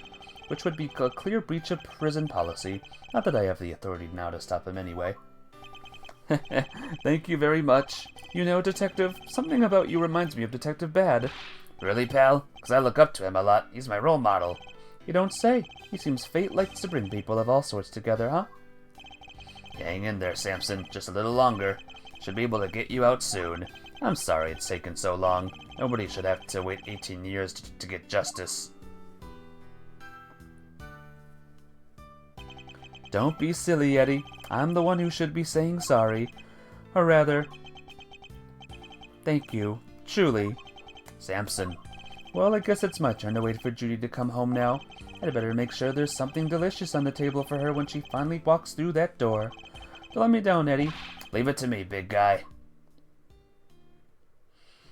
The IS-7 incident, it's been 18 long years, but this case we've inherited from my father is finally coming to a close. What a long case it was. Hey, Miles, thanks for today. And sorry for forcing you to make the final call like that. Not at all. I simply made that call that felt right to me. Huh? What are you guys talking about? You know how Samson was wrongfully convicted. You had to pretend that it wasn't in order to call... You had to pretend that he wasn't in order to nail Gutso. But to use his false conviction against him, even to save him. As his lawyer, I just couldn't bring myself to do it. Yeah, I can see that. But now that Gusto's behind bars, I can finally start to get that wrongful conviction overturned. Yes, and I'm sure you will. Wait a minute. Does this mean that even if you were only doing what's right, if the false conviction had been overturned before today, Mr. Gutso would have gotten away scot-free? Yep. It's what we folks in the trade like to call a legal contradiction. The law is far from perfect, because of things like legal contradictions, right? Yeah, but you never know. Things might change. The law's always evolving, just like us humans. Your Uncle Eddie and Malzarino included, am I right? The potential for growth and change in people and the law, huh? So, Miles, are you going to keep fighting crimes as a prosecutor, or people as an attorney? Something tells me you've got a big decision ahead of you, one only you can answer. I know. Well, let's just say I won't complain if you show up at the office one day. On that note, it's time for me to skedaddle. Oh, your head's starting to hurt? Aw, good night, Mafia. I'll see you tomorrow. Sorry if I missed your message. Take care! This one was long. Wonder what the last two are gonna be like. Probably long. You did do 2 cases at once, more or less. Yeah, kind of. Kind of like that. I owe you big time, and I always repay my debts for now. Thanks again for today. I mean it.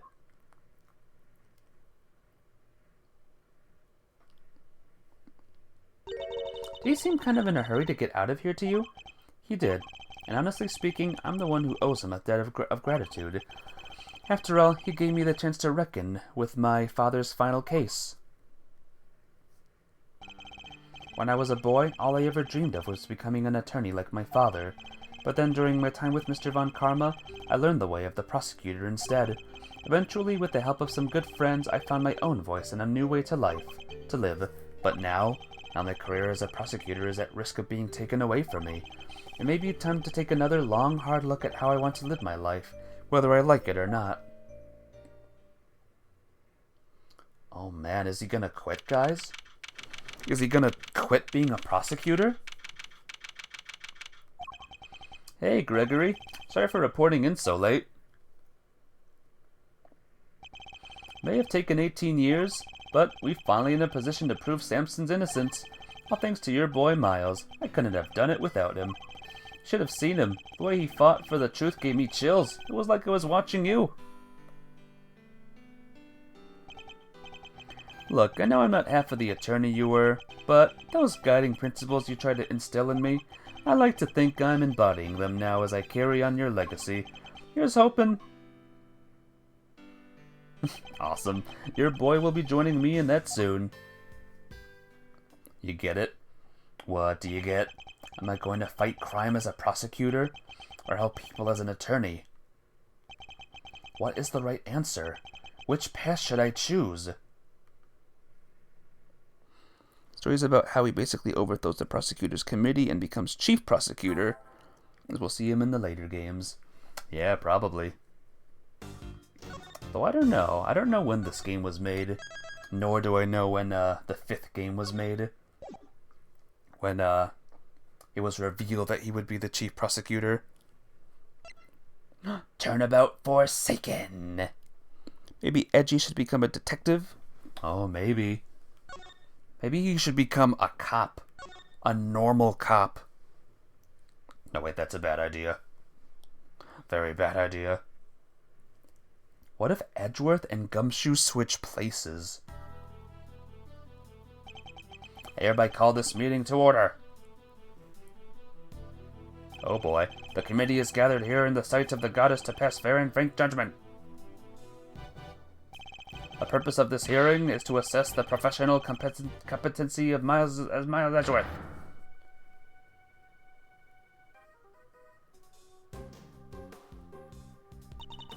Are you?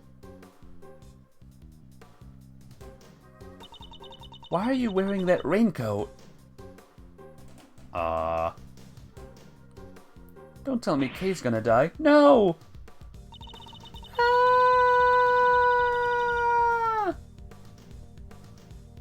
Kay, don't you dare be dead.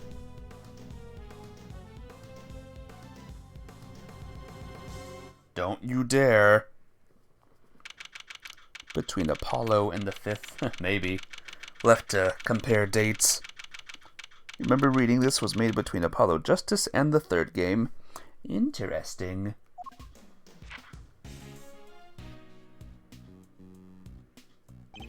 Will you please stop pacing, Detective? You're kicking up dust. But I swept the floor 3 times already. Then sweep it a 4th. They're gonna take your badge, Mr. Edgeworth. How can you just stand there, cool as a cucumber? We don't know for certain that they will. Well, it sure seems like they mean to. Judge Cavell pretty much spelled it out. Surely you are proving to be quite a threat to the Committee for Prosecutorial Excellence. As such, you give me little choice but to report back on your continued transgressions. No doubt you will be called to appear before the committee in due course. She said that I would be called to appear before the committee, nothing more. Well, I don't care. I won't stand for it. What if we never get to work together again? I'd have thought you would welcome the prospect, Detective. After all, it would mean you could work with someone less problematic. Don't say that, sir. I've never heard anyone except that stupid committee say you're problematic. You're not just looking for an excuse, are you? To become a defense attorney, I mean? Is there a difference between 3 and Apollo? There was. So it could have done the did it. Because I won't let you. You're Prosecutor Miles Edgeworth. Prosecutor, you hear? To become a defense attorney, huh? The circumstances of my father's death set me on the path to becoming a prosecutor, but I'd only been interested in the law to begin with thanks to my father as well, and his work as a defense attorney. Are you going to keep fighting crime as a prosecutor? Help people as an attorney? Something tells me you've got a big decision ahead of you. Only you can answer. Are you listening, Mr. Edgeworth? I said I won't let you do this. Really, Detective, there's no need to be so dramatic. Who knows? The next prosecutor you work with might be a little more lenient with your salary assessment. Huh? Really? So, no more instant noodles? I mean, no! What are you saying, sir? I don't care about any of that stuff. But you thought about it, didn't you? If only for a moment. We're busy in here. Come back later. Who is this now? You have a very cute nurse walking in. Hey there, is the prosecutor in? Prosecutor Miles Edgeworth? Look, pal, what part of we're busy don't you get? Wait outside and I'll be with you in a bit. Oh, that's not good. Your face is as red as a tomato. Red face, gritted teeth? Let's see. Yeah, I said we're busy. Wait, that's it. Stomach cramps, right? No need to worry. It's nothing an injection can't cure. Now roll up your sleeve for me. It won't hurt much. Eek! No thanks, pal. I'm, healthy as can be. And who might you be? Oh, sorry. I totally forgot to introduce myself, huh? The name's Needler. Florence Needler. Alright, where's the pun there, guys? Needler? Needler? Am I saying that right, even? I'm a nurse at Hertz Hospital. Well, nobody here is hurt, so are you sure you have the right room? Yeah, you're Prosecutor Edgeworth, right? Wow, those are some deep furrows in your brow. Are you feeling alright? Suffering from a severe headache? I could give you an injection that'll... I'll be fine, thank you. Could you please just tell us what you're doing here? Huh? The nurse is scary. There is something strange about her. Oh, sure. Well, it's like this. I brought somebody to see you. Wait right there. I'll go grab her. Wait. Is it Kay? Kay is fine, right? Too late. I wonder who she brought along. She's here from a hospital. Maybe it's a patient. Somebody cut down to size with their trademark rapier wit. And what exactly is that supposed to mean? See? That right there. When you glare at me. When you glare at me like that, I lose the will to live. Worst game. Sentence mistake. Florence Nightingale, a famous doctor and scientist who discovered the effects of radiation in the body. Exposing herself to radiation, she did a lot of other things too. Yeah, but her name is Florence Needler, though. What does Florence Nightingale have to do with any of this? As cool as that information is. You don't want to send me to the hospital, do you? Surely he's exaggerating. After all, that's the look I always give him. And nothing's happened so far.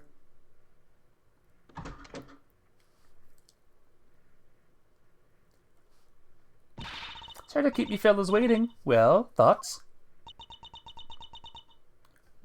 I don't think she's Kay. Thoughts on what? You don't recognize me? There's something about her. Something familiar. This had your name on it. The Florence comes from Dr. Nightingale. Needler comes from the fact that she's a stabby nurse by the look of it. Oh, interesting. That's Kay. I don't know. I don't know if this is Kay or not. So I thought, just maybe. So you really did put somebody in the hospital? Don't be ridiculous, detective. But look, sir, your name's right there on the card. Public Prosecutor Miles Edgeworth, plain as day. Nah, be that as it may. I'm so sorry that what she's trying to say is she has amnesia. Amnesia? Yes, at least that's what they tell me. Her parents must be so worried about her. I bet they've only been getting her around 8 hours of sleep each night. You gotta feel for them. It's the hair and eye color, and her body looks the same. We'll see. I'm not sure. We gotta see what Kay looks like again. Do I, though? Because that's quite a lot of sleep if you ask me. Whoa, tough break. But don't you worry, alright? Since you had this card, that means you really must know Mr. Edgeworth somehow. Why did these two not recognize her immediately, though? Isn't Kay's hair, like, more black? Just sit back and we'll take it from here, right, sir? At the very least, we might be able to help you figure out your identity. Really? Will you? It's going to come down to what you remember, but yes. Now that's the Mr. Edgeworth I know. Don't worry, Mr. as good as healed. Let's not get carried away here, detective. I'm a prosecutor, remember? Not a miracle worker. Who are you? Where do we even start? So do you remember your name, miss? I'm sorry. She's been like this since she came in yesterday. So she's only been in the hospital for a day. No way, that's amazing. How did you figure it out so fast? How can one person be so emotionally draining? They found her wandering around late last night and brought her in. Wanted to help out, so I went through her stuff to see what I could find. And did you find anything apart from my business card? Nothing with her name or home address. Oh, wait a second. She was wearing this. It's a pretty unique design, right? Okay, so she had the Yatagarasu pin. What? This pin? What the heck? That's that Yatagarasu pin. Does that mean... But it can't be. Kay, is it really you? Kay? Why did they not notice her? It's you, isn't it, Kay? I'm Kay. Come on, Kay, you really don't remember? Look, it's me, Gummy. That's what you always call me. Gummy? But you're an adult. That's so rude. I don't really call you that, do I? I'm so sorry. I can't believe I feel so guilty now. What the heck happened to you? Never seen you so polite. Being polite and sensitive is just not... Where's the Kay I know? You're nothing like her. Careful, detective. We wouldn't want her to get the wrong impression. You make it sound as if Kay isn't normally a polite or sensitive soul. Not that he's wrong exactly, but... So what kind of person was I before? Well, first of all, your full name is Kay Faraday. You're bright and fun and full of energy and... Oh yeah, you're a great thief. A great thief? There's a little more to it than that, but yes. Thieves generally steal other people's valuables from their dressers or vaults and... Steal? But that must be so awful for the people I took things from. Oh gosh, I'm so sorry. I didn't know I was a criminal. Maybe I lost my memory as some sort of punishment. No, that's not what I meant at all. I don't think that did her much good, sir. But it sure explains one thing. Look at these gloves. They're just like the kind of person like this would wear. Hey, that outfit. This? It's what she was wearing when they found her. But we have to get her to change out of it and put on hospital clothes. So that's why I have them. There's something on this part here. Could it have something to do with how Kay lost her memory? I'll send the outfit over to forensics later and see what they can figure it out. These two detectives. Boy, they really are some thiefy clothes, huh? I'm a criminal. You may be a great thief, but you've never committed a crime in your life. Rest assured, you are no criminal. If you say so, perhaps we'd better leave it there for now. They are so terrible at this. A little bit, yeah. I'm sorry. I wish I could remember who you are. How do we know each other exactly? Well, that is, how do I put it into words? You're Prosecutor Edgeworth's assistant. I am? So a prosecutor is the head of some sort of great thief network then? No, not quite.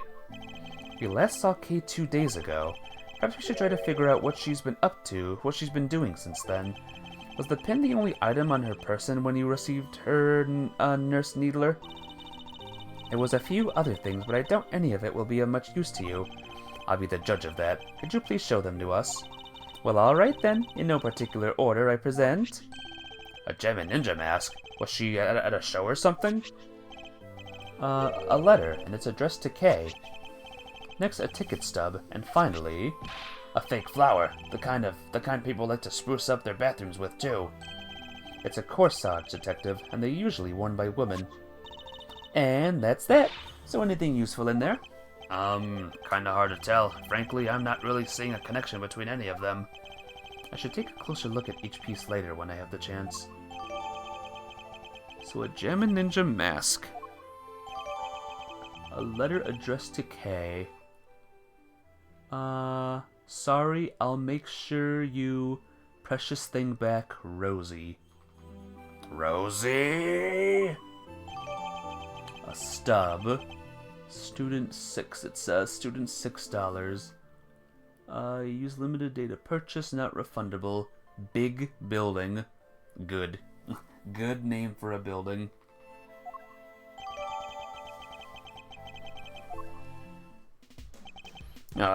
This is bad. How do we get Kay's memory back? We can't just let her stay like this forever. Calm down, Detective. I have an idea. You do? I knew you'd come to the rescue, sir. So, what is it? Look closely at the ticket stub. Oh, it's for the viewing platform on top of the big building. The big building? You know the place? Everybody knows it, silly. It's the hottest date spot in town. They say that if a couple holds hands while they're up there, they'll stay together forever. Tee-hee. This is yesterday's date, and the ticket is only valid on the date specified. Plus it's a stub. That means she used it, right? Get a letter with a name on it, and they have no idea what her name was. Yeah, her name could be Rosie now. I think it's a distinct possibility. Well, shall we go and see what we find? Now, just like that? Only way to figure out how Kay lost her memory is to retrace her steps. But what about your thing with the committee? It's not for a little while yet. You have time. Great, so can I leave Kay with you? That would be for the best, but you don't mind, do you, Kay? Oh, of course not. Thank you. Alrighty then, back to work I go. If you need anything, feel free to give me a holler at Hertz Hospital, okay? I can come running with a syringe or 3, wherever you might happen to be. Yes, thank you. I doubt we'll be needing that particular service. Now then, Detective, shall we get going? You too, Kay? Yes, sir. Yes, of course.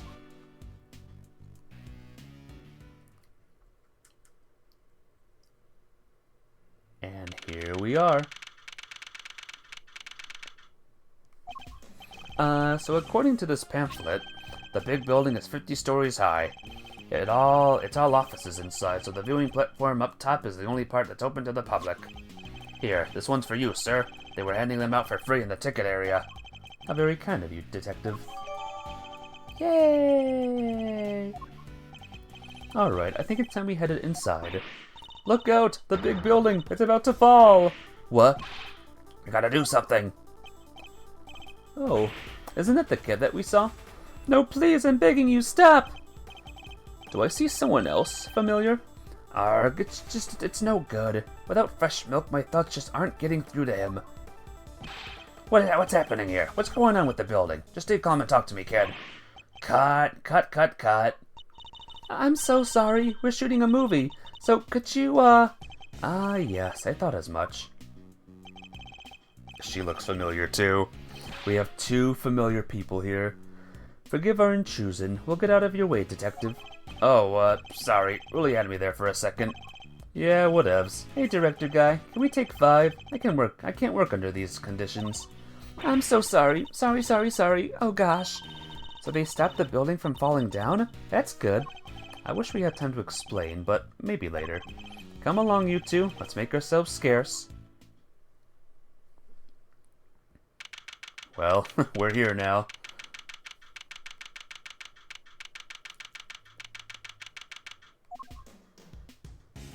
Wow. Whoa, get a load of that view. Feel the sun on your face. Eek! The wind! It's very strong up here. That's okay. You just stand behind me or Mr. Edgeworth here. We're both more than big enough to keep the breeze away. Speak for yourself. Well, Kay, does this place bring back any memories? I'm not sure. Have I really been here before? Perhaps simply encouraging her to talk will help. Kay, please, any thoughts or feelings that come to mind might be a clue we can use. Alright, I don't know if this will be of any help at all, but...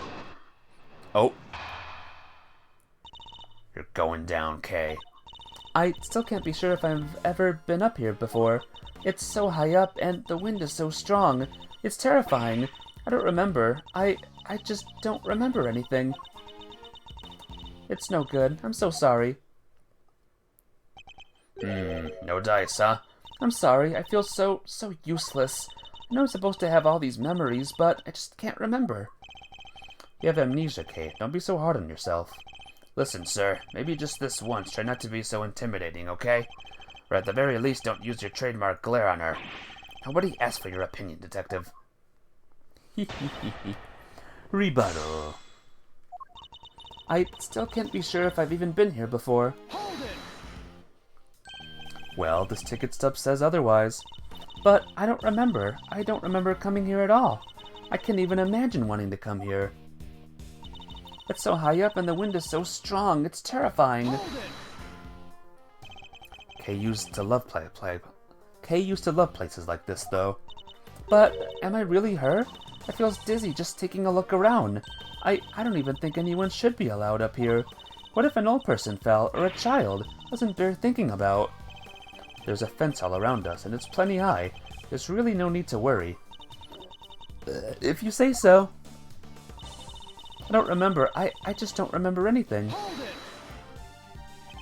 If nothing is coming to mind, then just take a look around. Do you recognize anything? Anything at all? Let's see. Ah, cherry blossoms. Go on. I was standing under the cherry tree. Yes, I was trying to stay out of the rain. It was raining. I remember now. And there was a red something. So it was raining. She was underneath the cherry tree. She saw something red from where she stood. But what? Was it something I said? No, but if you could add that to your testimony, we can explore it further. From under the cherry tree, I think I saw something red. Oh, God, I knew it. Alright, new save file. Even though I didn't want that to happen.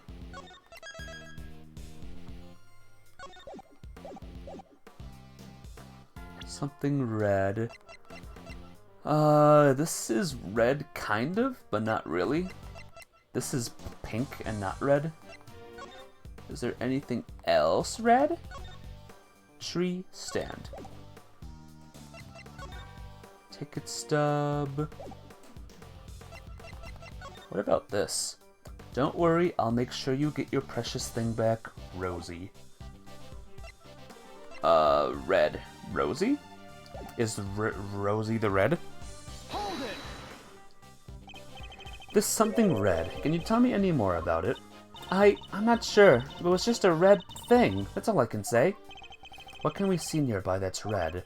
Was it the concession stand over there, perhaps? A stand? A red concession stand? Yes, I think that was it. Somebody was walking toward me from beyond it. And then what happened? Then, I'm sorry. That's alright. If you could just add what you've told us to your testimony. But there was someone walking toward me from beyond the concession stand. Hold it! The stand in question is the one behind you, correct? That's right. I remember the red color, and the person walking toward me from behind it. I saw it all from under the cherry tree. Tell me something. This person you keep mentioning, did you not see their face, or did you simply not know who they were? I'm sorry, I'm just not sure. So all we have to go on is a person walking toward her from beyond the concession stand, and the fact that she saw this from behind the cherry tree. It's no good, I'm sorry. What do you think, guys? What do you think? Could it be done? The walking from behind the concession stand? Because there's not a lot of room or something? Objection! Okay, it is. Okay. You say that you saw someone over there beyond the stand, and that they were walking toward you. Yes, I can see them getting closer. Are you sure it wasn't a ghost? No, it was a person, I'm sure of it. But from where you were standing, anyone you saw on the other side of the concession stand. Just in case I gotta point a thing out and I do the wrong thing. Okay, would have to have been floating in midair, hundreds of feet above the ground. So how on earth could it have been a person? Eek! I'm not lying, I promise. Somebody read the stand. Somebody read and they were on the other side. They were walking toward me, getting closer and closer.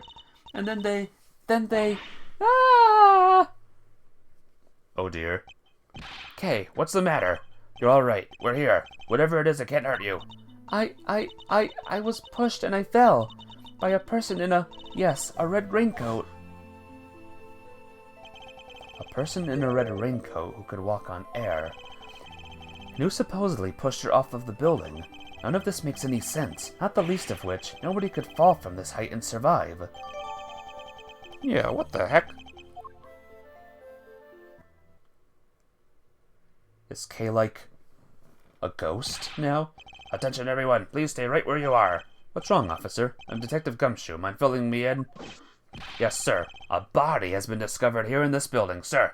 Oh, a body again. A body? Whose body, exactly? Not sure. We're still working on it. But what we do know is that the victim is a young woman. And that her name is Kay. What the blazing? Kay! Kay's dead, guys! No!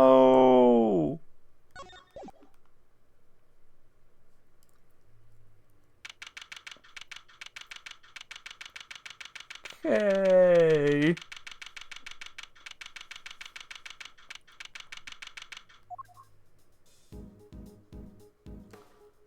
Wait, what is this room? Wait, this room! Officer, isn't this... Yes, sir. This is the trial chamber of the Committee for Prosecutorial Excellence. So it's here now? I knew that they had moved out of the prosecutor's building, but I had no idea that they'd come here. Well... Oh, Mr. Edgeworth, and Kay too. Who's this? How are you all doing? Is Kay feeling any better? We heard there was some kind of incident. I'm sorry, but who might this be? This is my grandma. Hold on 1 second. Name's Hilda Hertz, Sonny. Hilda Hertz. Wonder what the pun there is. Besides, you know Hertz. Kay is covering in bandages, clearly severely injured with amnesia. Hospital said, yeah, let's send her on a walkabout with people she may or may not actually know. Is that right? I think so. I think that's exactly what's going on. Name's Hilda Hertz, Sonny. And who the heck might you be? Ahem. It's a pleasure to meet you. Prosecutor Miles Edgeworth at your service. Nurse Needler, your grandmother's name, Hertz. Is she? Yep, she's the director of Hertz Hospital. This old woman is the head of a hospital? Don't you old fogey me, you dang reprobate. Ahem. How did she do that? Well, sounds like you're kind of a big deal, ma'am. Oh, that's not true. Ahem. Not wrong. Not wrong at all. Oh, him? He's the one looking after the girl. The one with amnesia. It seems Dr. Hertz is a bit of an introvert. Want me to fix those brow furrows of yours, Sonny? Oh, there's no fixing those, ma'am. They're downright incurable. What? You sure you want me to say that, Grandma? Well, alright then. Now I don't got a dang thing more to say to none of ya. You go about your business, you hear? As long as that business don't involve messing with the deceased body, I got work to do. Wait, please, Not a dang thing, I tell ya. Hey, you can't talk to us like that. What gives you the right, huh, pal? Jeez. Oh, didn't I mention? Grandma's also a coroner. She's in charge of this case, which means... Ouch! Which means exactly that. Ahem. What do you mean? Exactly what?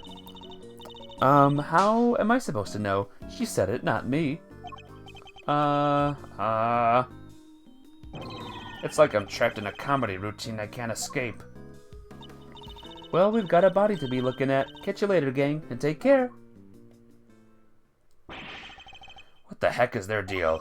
What does it matter, as long as we have permission to investigate? What does it matter? It matters a bunch, sir. What will you do now, Mr. Edgeworth? Examine the scene of the crime, of course. What kind of prosecutor would I be if I didn't? Alright, let's get to work. That person over there is called K, right? Surely that means I can't be the K you know? That's what we're looking to figure out. But don't worry, you're the K we know. I'm certain of it. Thanks. A K who's lost her memory and a victim who shares her name, both meeting their respective fates here at the big building. No doubt this case will be the key to restoring our K's memories. Let's stake my life on it. The cases in this game, guys, are getting weirder and weirder. If things had gone as they were meant to, I'd be standing at this podium right now. Yeah, guess so, huh? I'm glad the hearing got delayed, but I wish it wasn't because someone died. Although it would have been that much harder to investigate had my badge had been taken away. The best thing I can do right now is for all parties involved is to get to the truth behind this incident. Officer, tell me about the security arrangements for this room. Yes, sir. Your special key card to enter, sir. Interesting, so not just anybody can enter. In which case, the person who discovered the body, who could it been? Or could have been, yes, a member of the committee. They found it when they arrived for today's hearing. The hearing, my hearing, which would be underway right now if it wasn't for this. Weird. Yes, can I help you with something? This is quite the room. The big wooden boxes full of books, the big person carved out of stone, the sparkly window. Seems you've even forgotten the names of some everyday objects. Let's try to jog your memory, Kay. Repeat after me. Bookshelves. Books, elves? Stained glass. Stolen glassware? Law books. Law breaker. Good goddess statue. Got this snatched too? Is it just me, or are all our mistakes pointing in a certain direction? You were loudly claiming to be my assistant just the other day, Kay. Do you really not remember anything? Does nothing about me come to mind at all? Oh, maybe I do remember one thing. Remember being on the viewing platform up on the roof? Yes. And you were pointing your finger at me. Go on. And asking me questions with a scary look on your face. That was only a few minutes ago. Well, poor kid. Literally, her only memory is of you trying to catch her in a contradiction, sir. I'd be scared too. I might even just give up right then and there. Yeah, that'd be the end of me for sure. You think that's scary, Detective? Just you wait. You must remember Detective Gumshoe, Kay. You and he were very close. Yeah, don't I remind you of anything? Remind me of, Wait, I do remember something. I remember Mr. Edgeworth scolding you, and not just once, hundreds of times. That's no memory, kid. That's just the joy of our day-to-day life together. Isn't that right, Mr. Edgeworth? Joy, is it? I must not be doing a good enough of a job reprimanding you, then. I'll just have to try harder next time. Alright. Hello. Sorry, but we're kind of busy right now. Grandma's still looking at the body. You stay the heck out of my way, you hear? Ahem. So could you give us a few more minutes? Of course, we'll come back and examine the body ourselves later, after she's done. An enormous semicircle desk with seating for 11. It almost reminds me of a certain legend. I know the one, sir. The Knights of the, Round Table, right? Whoops, guess that wasn't it. The Newts of the Brown Table? The Knives of the Brown Stable? further and further from the mark, but I'll refrain from rubbing his nose in it. For now. We're knights of the brown table. We're tough for never. Can't be easy reading books that size, or lifting them for that matter. And the committee only just moved. Must have been quite the undertaking. Hauling stuff around is my kind of forte. They should have given me a call. Well, if we can run into the chairman, I'll be sure to ask if there's more heavy lifting to be done. Yeah, I was joking, sir. I can't be carrying stuff up 50 flights of stairs. I have a real job to do. I was joking too, Detective, but why were you planning on taking the stairs? We do routines, co-routines, footwork impeccable. We dine well here in Camelot. We eat and jam and spamalot. There's a lot of books, sir. It's kind of intimidating if you ask me. Intimidating? What could be more welcoming than a good book, Detective? Guess that depends. I got the chewing out of my life in a library back in the day for running laps inside it. This isn't really a library, is it? So maybe I can jog around a little, work off some of the anxiety. Something tells me that if I don't stop him, he might very well start running around and around.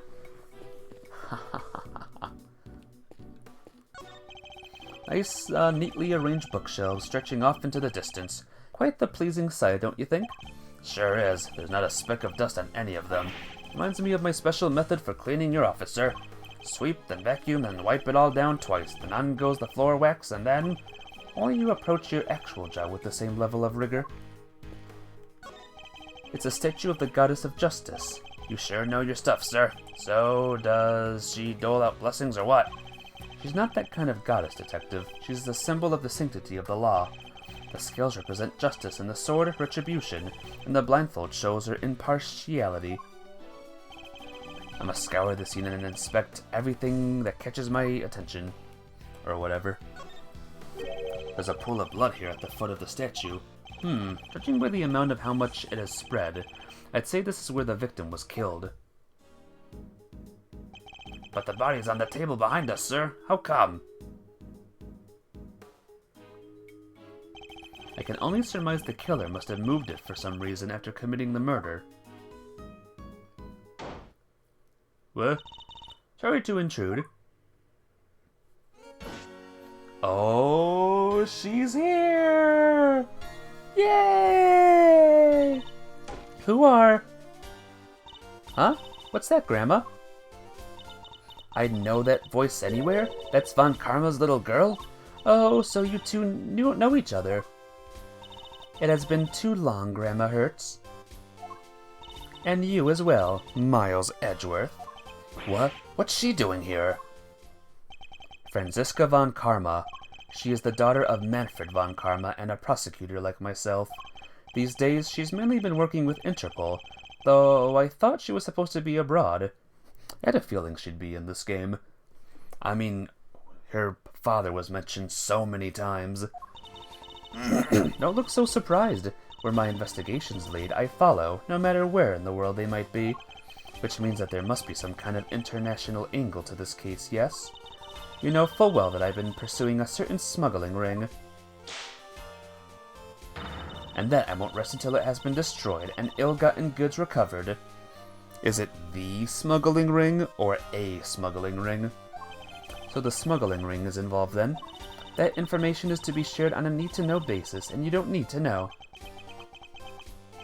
Guess she means to be as helpful as ever. Miss Von Karma, was it? Grandma wants to tell you something.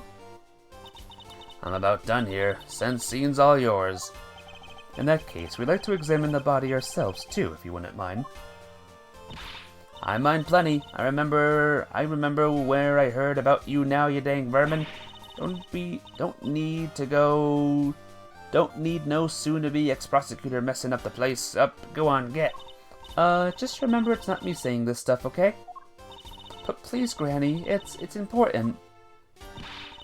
Who are you calling Granny, little missy? Eek! I'm sorry, I didn't mean to offend you. This is going nowhere. I didn't want to have to do this, but... Franziska, I need you to add us to this investigation. We have to see that body up close, or we'll never learn the truth about what happened to Kay. As in, Kay Faraday? Please, you gotta help us out here. Kay needs us. I don't know what you're up to, but very well. Thank you. You won't regret it. Of course, I expect to receive a full explanation when I grill you later.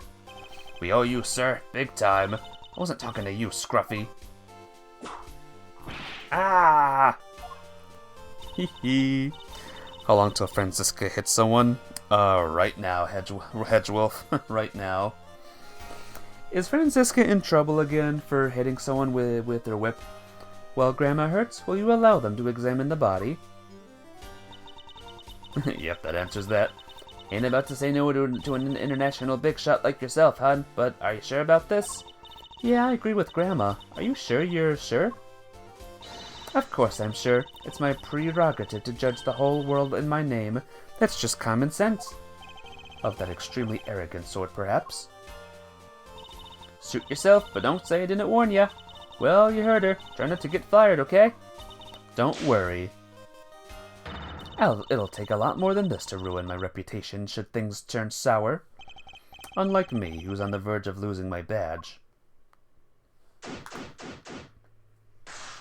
I wonder when she'll learn that her badge is in, that his badge is in, like, on the verge of vanishing. Yes, what is it? A murder in the trial chamber of the Committee for Prosecutorial Excellence. This is serious. I did you the favor of allowing you to investigate further. I'll be expecting results. And you'll get them. Would I still be here if I didn't think I could deliver? Come to think of it, why were you here in the first place? So she doesn't know I was summoned before the committee? That's a long story, longer than the nighttime, and deeper than the sea.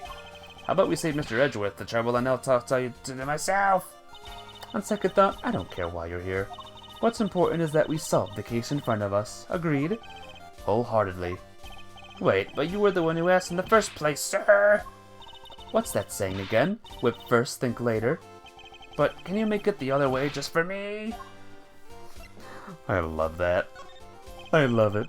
What are you doing here, Franziska? I thought you were working abroad on something with Interpol. Wouldn't you like to know? But that's top secret, and I have neither the need nor the obligation to tell you. I thought she'd say as much. Anyway, never mind that. Where's the prosecutor in charge of this case? Not that I know who's been assigned, but I was hoping they'd take care of this legwork for me. Yet they haven't even bothered to show up. What in the world could they be doing? Youch! I'm not the prosecutor's keeper, sir. It's hardly fair to whip people who don't deserve it, Franziska. What use is a whip if you don't use it, And who better to use it on than anybody who isn't giving 110%. I may not know who's been assigned yet either, but I 110% feel for them already. I couldn't help but notice that you seem to be acquainted with Dr. Hertz. How very astute of you, Miles Edgeworth. Yes, I know her. Once upon a time, Never mind. She doesn't seem too keen to talk about it. Perhaps I should leave it for now. What happened, sir? What happened once a time? You can't not tell us now. Youch! Only a foolish fool foolishly pries into another person's business. Now hold your tongue, Scruffy, or you'll get more than a mere tongue lashing. It's a bit late for that. Spare the whip, spoil the child, and a whip in time saves 9. Didn't you go to school, you whipless wonder? Eek! Yes, it seems that leaving it alone was the right choice after all. Right. Body time. Whoops. Here we go. There's a lot of crap here, guys. Well, one thing's for certain. This isn't Kay. She doesn't even look like her. I think we know that already, Detective. Our Kay's standing right over there, after all. The victim looks to be in her 30s. She's wearing a white suit. Could she be worked in one of the offices here in the building? Perhaps, but for now, she remains unidentified. The question is, why did the police seem to think her name was Kay? I must scour the scene and inspect anything that catches my attention. I want to see this first. You think this could be the murder weapon? A 3-armed candelabrum. The victim suffered the same number of punctured wounds to the chest. Puncture wounds that could well have been made by these spikes. A candle. Album? Not quite, Detective. A candelabrum. A candle holder, in other words. I gotcha. That reminds me. I forgot to pay my electricity bill once a while back, and I had to live by candlelight for a whole month. What? Who does that in this day and age? Poor Gumshoe. Alright, let's check out the body. A pure white jacket with a deep red stain on its lapel. This jacket, the buttons on the wearer's right-hand side. What's so weird about that? Buttons always go on the right, no? Not on women's clothing. Traditionally, the buttons would be on the left. Like I always say, sir, and you sure know your stuff. This is a common knowledge detective. Nothing else seems amiss. I never knew that, actually. Wait, what's this in the pocket? A pair of gloves, also white. They don't seem to be soiled in any way. I imagine they must have belonged to the victim. I see a rose. There's something pinned to the jacket here. A piece of magenta fabric. Whatever it was, it looks like it was torn off pretty roughly. Okay. I see a deduce. So let's deduce a thing, guys.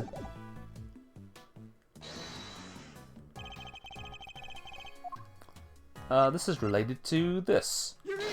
Maybe. Judging by its appearance, I'd say that the flower Kay was carrying originally belonged to the victim.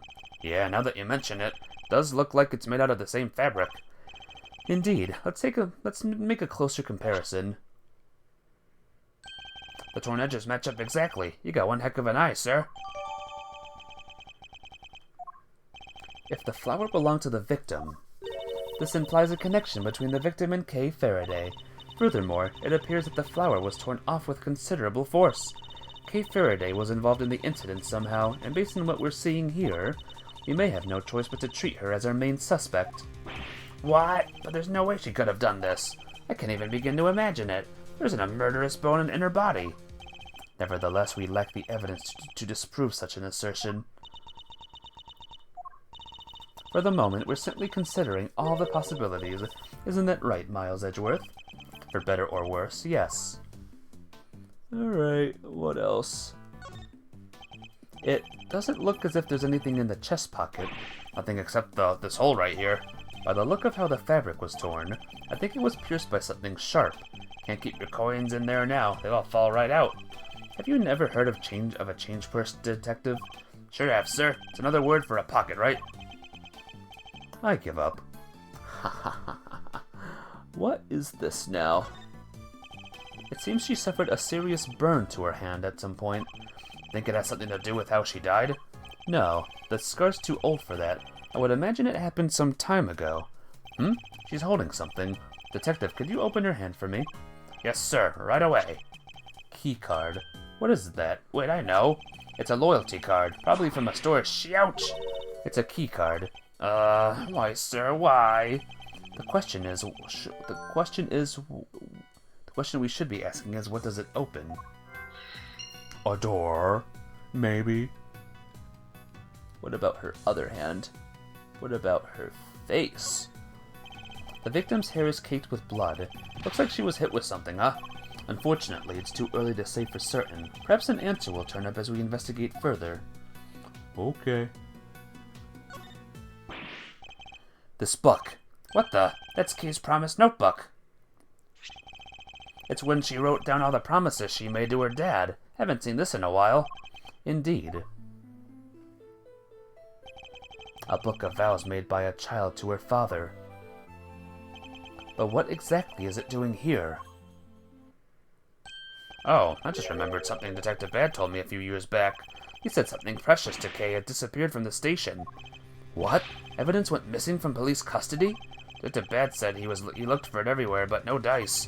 What could this mean, and why did it turn up here of all places? You there. What do we know about this notebook, officer? The victim was holding it when they found her, sir. It was the only thing with any kind of name on it at the time. That's how she became Kay. Talk about a red herring. Still doesn't explain how she ended up with it, though. If only we had a few more leads on the victim's true identity. Is that it? It looks like that is it as far as I know. Unless there's something, like, sneaky that I'm missing. Nope. Should we logic, guys? Should we attempt to logic? She's probably Rosie. That's my guess, too. Rosie, what is he doing? Room security keycard. Yay! I would imagine that the victim's keycard probably grants the access to this room, wouldn't you? Let me go find out, sir. I'm back. They found some details on that keycard in the security system. It's for this room, just like you said.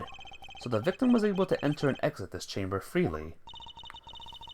Assuming that the keycard actually belonged to her, yes. Indeed.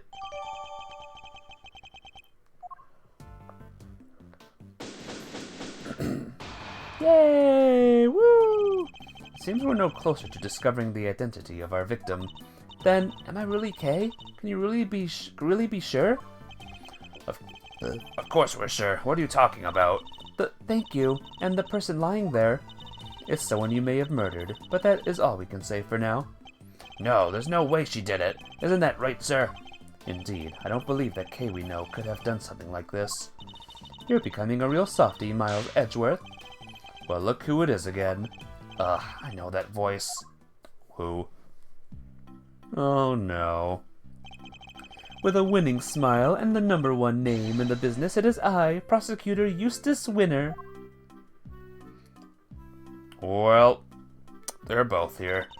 Please forgive the intrusion. Step away from the body, Edgeworth. I didn't call for you, and I don't need you. This case is mine. It's what the victim would have wanted. You knew the victim? So it really is her. But be not afraid, everyone, for the goddess of justice will guide us to the truth. She sure will. Now that I'm here, everything is going to be all right. Whoever did this will live to regret it. I'll show them Miles Edgeworth, who is this imbecile? Why am I getting the death glare? I've got nothing to do with him. Franziska von Karma, I presume. My apologies, I should have introduced myself sooner. Verity Gavel, at your service. Franziska has a way with words. She does. She has a way with words. By use of her whip. And the deceased in this case is Rosie Ringer, attorney at law and a member of the Committee for Prosecutorial Excellence. Rosie Ringer. I see. That would explain the keycard. So you're the lead prosecutor. Yep, which means this case will be solved in... Aye! You didn't tell me your name yet, little boy. If you want to know my name, all you have to do is... Ow! Stop babbling and tell me. Now. It's Eustace Winner. I think we've established where the balance of power lies in this particular room. Mr. Guy in charge? Here, this is from Grandma. What's this? Oh, the preliminary findings. Looks like it's game over for you, Edgeworth. This isn't a game, Mr. Winner. Alright, that's me done. See you next stiff. Yeah, home time. I could murder a bowl of noodles right now. We're out of here, everybody. Stay healthy. An idiot's first encounter with Franziska and her whip. Yep. Gotta love it. He's gonna get whipped a lot, isn't he? Let's see. So the wound on her head is from when she fell over after she died. Eustace. It was the candle holder that killed her, huh? And she died sometime late last night. What now, Gavel? It's very kind of you to share the coroner's findings with everybody, Eustace. But perhaps you should leave it there. We wouldn't want you to strain your voice after all. No, that would be a tragedy. Anyway, that settles it. We need to arrest Kay Faraday. What? What the heck are you talking about? I think Eustace's meaning was very clear. Miss Faraday is the murderer, and though she is dressed differently than usual, this young lady covered in bandages is Miss Faraday herself, correct? You really mean to arrest her here and now? If you do, then I'll be forced to object, loudly and forcefully. And if further confirmation we need, there it is. The committee was right to call your conduct into question. It is questionable in the extreme. Please, Mr. Edgeworth, just go. It's fine. Fine? This is anything but fine, Kay. I'm still don't remember anything. So, maybe I did do it. Maybe I killed that poor woman, and I just don't remember. The goddess smiles on those who confess their sins. It is her wish that our confessions cleanse us. She applauds your commitment to the cause of justice. As do I. Judge Gavel, Eustace. If you really intend to arrest Kay, could you at least explain your grounds for doing so? I, for one, certainly don't intend to yield. Not until I've seen some evidence to support your accusations. Then allow me. Prepare to be hit with a face full of deductive genius, Edgeworth. Oh boy. They call it the human race because somebody has to win it, and that somebody is me. I won this race too. I saw it before anybody else did. Kay Faraday is the murderer, no doubt about it. She snuck into the committee chamber looking to do some of her trademark great thieving, which means that nobody but her could have killed Rosie Ringer. Detective Genius? That was a total mess. And if Detective Gumshoe is saying that, you know it must be bad. I ask you to explain your grounds for arresting Kay, yet you have explained exactly nothing. True, but we haven't seen any proof of her innocence either. It's alright, Kay. Mr. Edgeworth will pull off a miracle somehow. You just gotta believe in him. My deductions aren't acts of divine intervention, you know. Well, Miles Edgeworth, I hate for you to disappoint me, but in the event that you do, I will be sure to freely let you know. Great. Well, let's press. They call it the human race because somebody has to win it, and that somebody is me. There are two major flaws with the statement you just made. Flaws in a statement of mine. I don't make mistakes. It's literally impossible. And that's a third flaw right there. You're just trying to confuse me. It's a cheap tactic, even for you. Well, it won't work because I'm the world champion of not getting confused, so there. I won this race too. I saw it before anybody else did. Kay Faraday is the murderer, no doubt about it. Hold it! No pressure. Would you mind explaining the grounds for your accusation in a little more detail? Well, if you insist, prepare to be wowed, Edgeworth. I figured it all out before anybody else even had the chance. Before I even saw the scene. No, before I even heard about the case. I knew it right away. She did it. She's the murderer. I can't tell. It can't be anybody else. Eek! Your grounds. Yes, sorry. I was just getting to that. She snuck into the committee chamber looking to do some of her trademark great thieving. Hold it! Oh, really? And what was it she was trying to steal? Well, a file. A very particular file. One pertaining to your professional conduct, in fact, Mr. Edgeworth. And you can prove that she needed this file badly enough to steal it. Oh, there'll be no need to go into that. Well there, Mr. Prosecutor. No, that's, won't be necessary. What? Please, Mr. Winner, continue. Which means that nobody but her could have killed Rosie Ringer. Hold it! And you have proof that it could only have been Kay who committed the murder? Nope. Then might I suggest you try looking into other possible suspects with all due haste? For that, I believe, would be the winning approach here. The winning approach? According to the reports we've received, the police have found no signs of anyone else's involvement. So you're accusing Kay based on that alone. A little tenuous, even for you. And suggesting that there are other possible suspects where there clearly are and isn't. Arg, if only I had something that could prove Kay didn't do it. This is obviously a setup, plain and simple. You don't have to. It's alright, Kay. The truth will come out, I promise. I just need you to give me some time. Okay. Kay isn't capable of murder. There's no way she killed Mr. Ringer. But I have to prove that somehow, or she'll remain a suspect. Alright. Hey, Kay Faraday. Welcome to the stream. That is a name. Apparently you have been accused of murder. And you lost your memories, too. But, welcome to the stream. It's good to see you here. Edgy's learning how to deal with idiots really well. He is. He's had to deal with idiots for a long time. And now he's dealing with like big idiots. So she couldn't get in because she needed a key card, maybe? Okay, thank God. You're okay. I'm glad you are okay. Are you sure though? Because you look like this right now. Like I'm very concerned for you. You have no memories. You're accused of murder. I'm concerned. Are you familiar with this room, Mr. Winner? It certainly sounds like you are.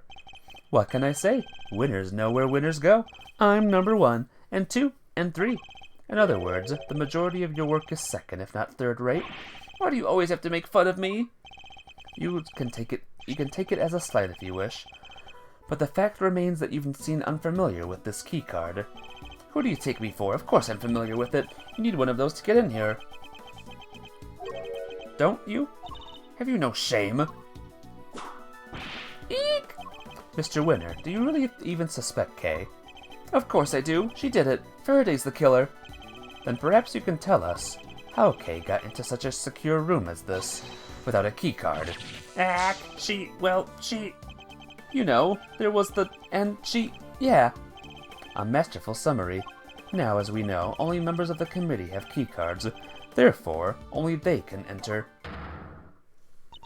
Precisely. Why is she agreeing with me? Please take a look at this. I had security pull the data earlier. User time. User ID, mystery. User ID, Ringer Rosie. As you can see, the door to this room was open at 12:52 a.m. with Mrs. Ringer's keycard. Who used it earlier, though? We cannot know for certain, of course, but who's to say the culprit didn't enter the room with Miss Ringer, and then kill her over some sort of subsequent disagreement? It's certainly a plausible theory, but that's all it is. For one, it would require the victim and her murderer to have known one another. Yeah, and Kay didn't know the woman, I'm sure of it. How can you possibly be sure of such a thing? That's pure speculation on your part, Detective. There is no place for guesswork in the courtroom or at the crime scene. Hard evidence is what is required. In that case, are you suggesting that you have said hard evidence to support your theory? Evidence that Kay Faraday and Rosie Ringer knew one another? But of course. But what?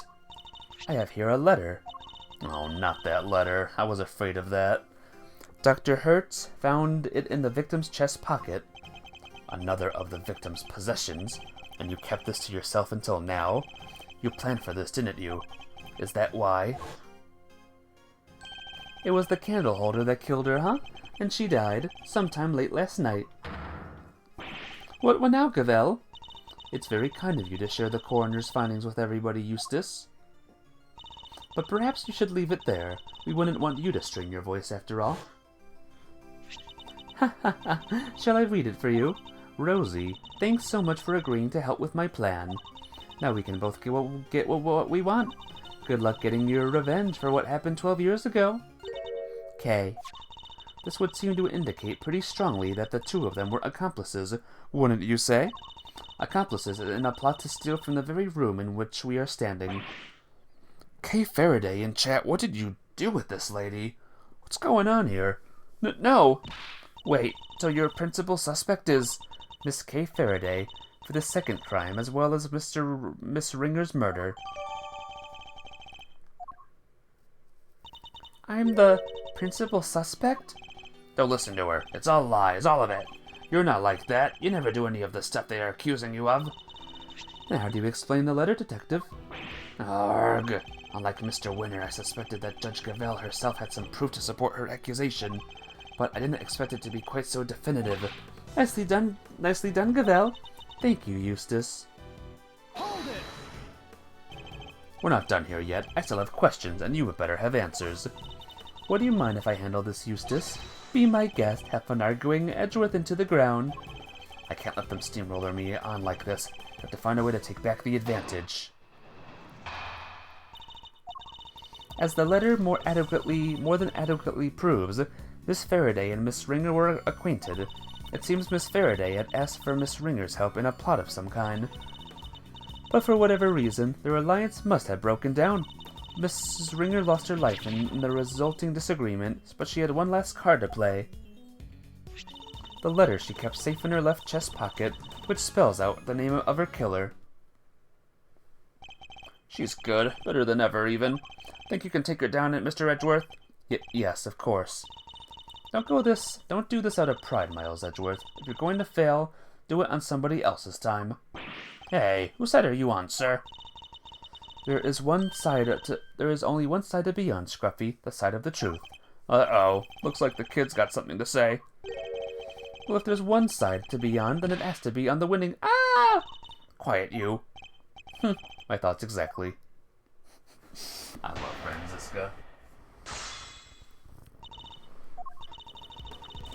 As the letter more than adequately proves, Miss Faraday and Mr. Ringer were acquainted. What exactly was the nature of their relationship? Miss Faraday was grateful for Miss Ringer's cooperation, just as the letter says. I think that more than adequately describes it, don't you? Now, as I was saying, it seems Miss Faraday had asked for Miss Ringer's help in a plot of some kind. Oops. Hold it! Can you tell us any more about this plot? The letter implies a theft. And it was written by your friend Faraday, making her the prime suspect. Case closed. Anybody can forge a letter. It's not conclusive proof of anything. You also seem to recall Miss Faraday referring to herself as a great thief on more than one occasion. She's on sabbatical. How can you be sure of that? It's unlikely she would tell you if she had resumed her activities, surely. Perhaps she took up stealing again and simply chose to keep it from you. I can't prove that either way right now, and she knows it. As I was saying, it seems Miss Faraday and Miss Ringer were involved in a plot to steal something. But for whatever reason, their alliance must have broken down. Hold it! Whatever reason, could you be a little more specific? Not at the moment. But I am sure our investigation will uncover any number of possibilities, whereas your lack of proof that Miss Faraday is innocent continues to be a major problem for you. Objection! I can see that some of the evidence would seem to point to Kay's involvement, but none of it is anywhere near conclusive. A letter explicitly outlining a connection to the victim, backing up by supporting evidence from the scene. How much more conclusive could it be? And what's more, where is your proof to the contrary? Miss Ringer lost her life and the resulting disagreement, but she had one last card to play. Joke and Gavel, Kay would have told the entire world that she was off sabbatical. She would have. I'm on sabbatical! I'm on it still! I'm not off it! Hold it! Is there any actual evidence to show that Kay killed Mrs. Ringer? You don't give up, do you? What do you call that letter, huh? Evidence! Duh! I wouldn't be so sure. For one thing, it doesn't mention anything resembling a murder plan. It doesn't? Oh, I guess not, huh? Aha, but it will once we hold a flame to it and reveal the secret writing. I wouldn't place too much hope in that revealing anything, Eustace. We don't need to. That one we have. The letter she kept safe in her left chest pocket, which spells out the name of her killer. Hold it! We were able to examine the pocket in question for ourselves. And you want to know why the letter wasn't there, I assume? It's simple. The police's number one priority was handing it over to me. The victim had kept it on the left side of her chest, next to her heart, in other words, to indicate her heart's desire that her killer be brought to justice. I have a little interest in sentimental speculations about Miss Ringer's desires, but one thing does interest me. The fact that you said the letter was in the victim's left chest pocket. It is the truth, as the goddess is my witness. That is where the letter was found, there is no doubt about it. The same place where she was stabbed with in the I think that might prove to be a very important clue. I can't imagine Kay writing a letter like that, but unless we can get more out of Judge Gavel, I don't think we'll be able to prove that she didn't.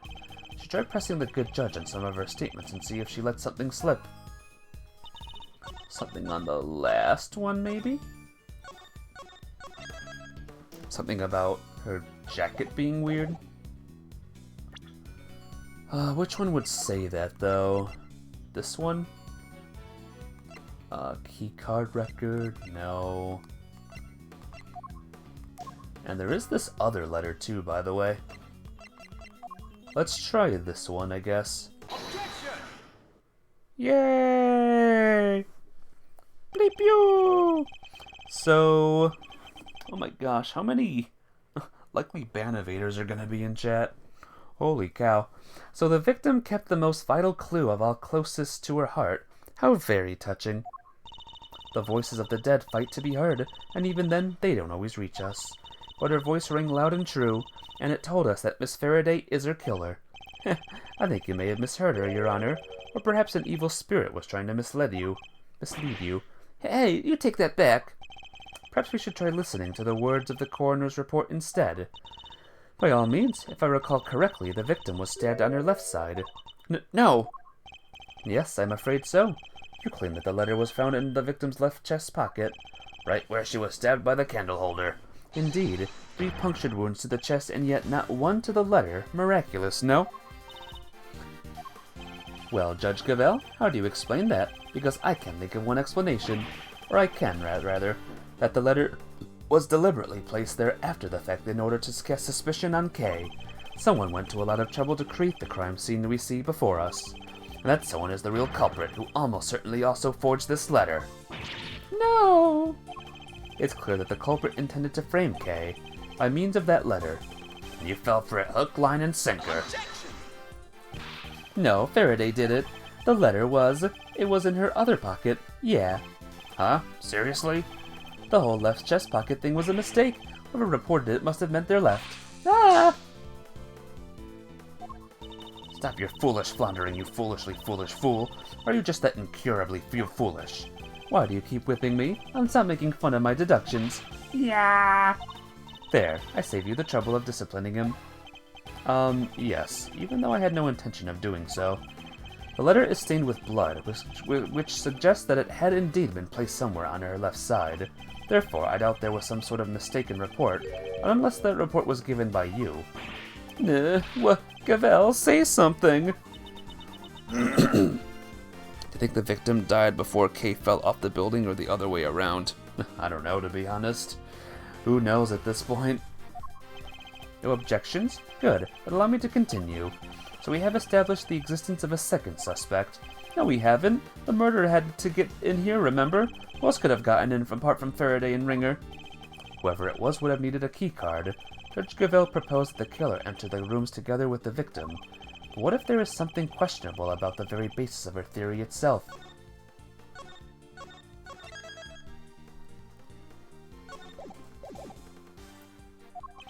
The piece of evidence points to another suspect other than Kay. Maybe the mask?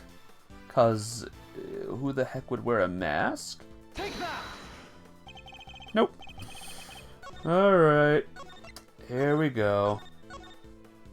Yeah, for any newcomers here, I'm not smart, so I don't know things well.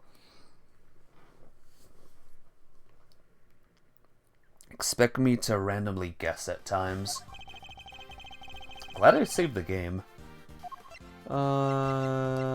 Victim's letter, maybe?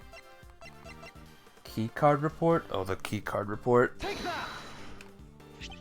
Look again at the keycard report, a record provided by Judge Gavelle a short while ago. As already noted, the victim's keycard was used at 12:52 a.m., but you will note that someone else's keycard is also listed. A mystery person who could have entered beforehand and lay in wait for the victim. You mean? This other person entered at 10:15 p.m., so it's certainly not outside the realm of possibility. The keycard scanner thing is how we got the one dude in the 5th case in the first game. Except I'm afraid it is. And where's your evidence, Your Honor? My evidence? I am the evidence, Detective. It was my keycard. Welp. There's nothing suspicious about a committee member entering the chamber as I please. Is there? Perhaps not, but that's also not the exonerating evidence you seem to think it is. Unless you can also prove that you yourself didn't murder your colleague.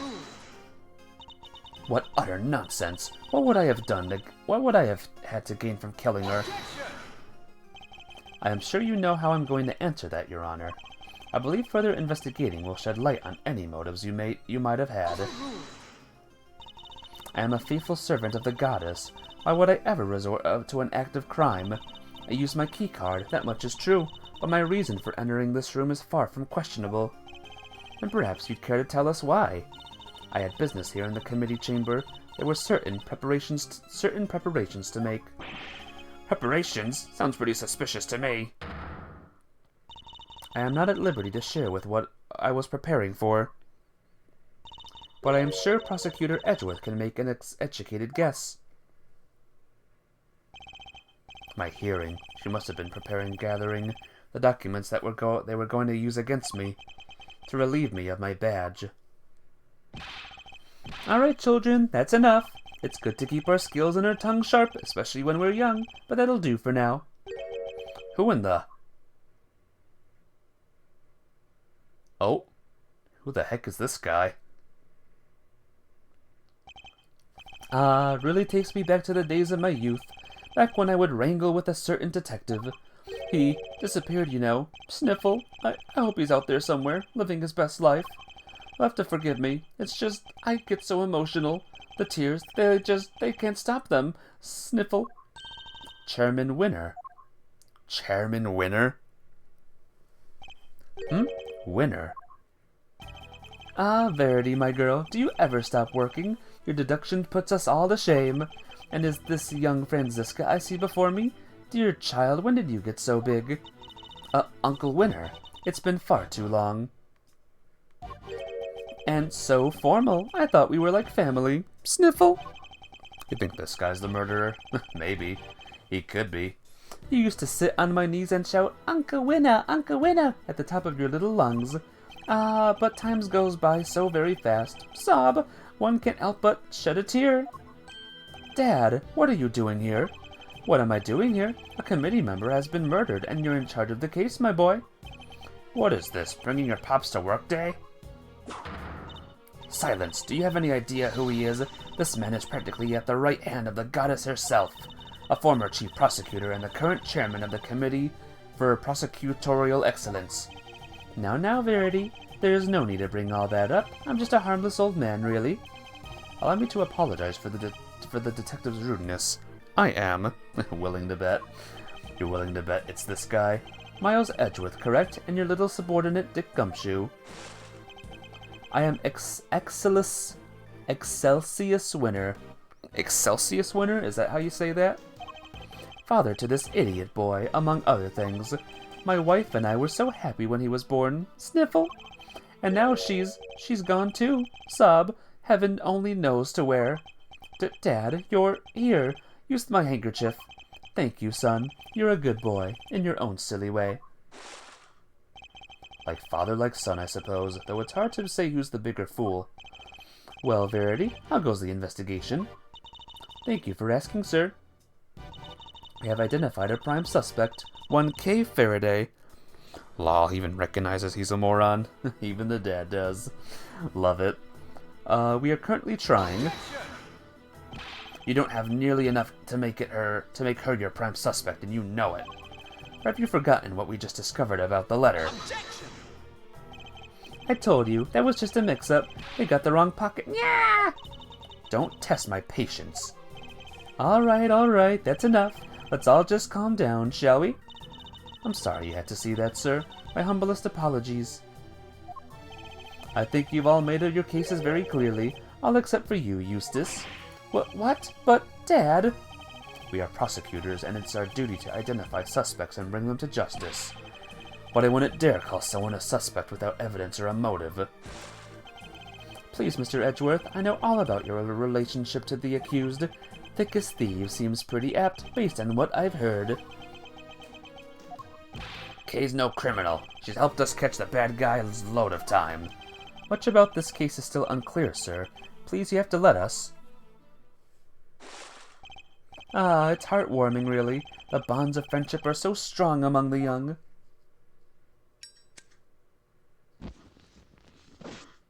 What? But, circumstances are being what they are. I'm afraid those bonds won't be enough. What the heck is that supposed to mean? The prosecutor's office needs this case cleared up as quickly as possible. Time is oh so precious, and we have so little of it, and there are so many other cases. Sniffle!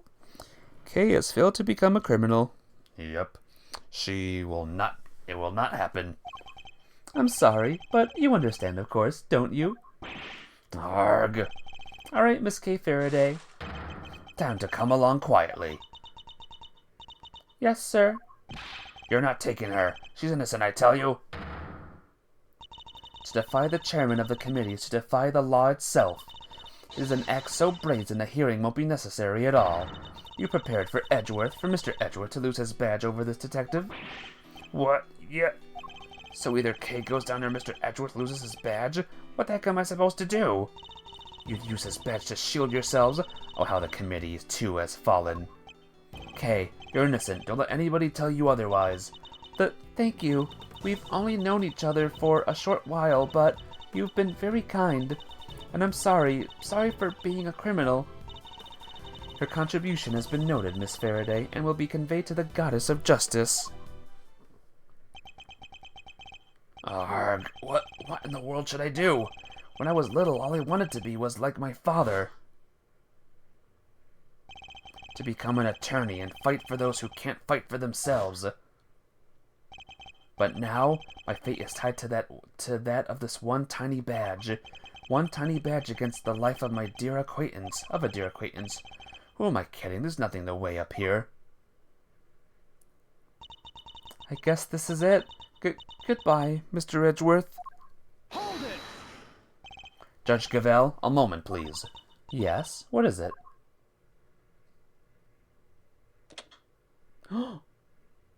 Oh, your badge. What is the meaning of this? I am returning it. From this day forth, I'm a prosecutor no longer. Mr. Edgeworth? What are you doing? Miles Edgeworth, explain yourself right now. You're giving it all up, just like that? You can't mean it, sir. Tell me you're kidding, please.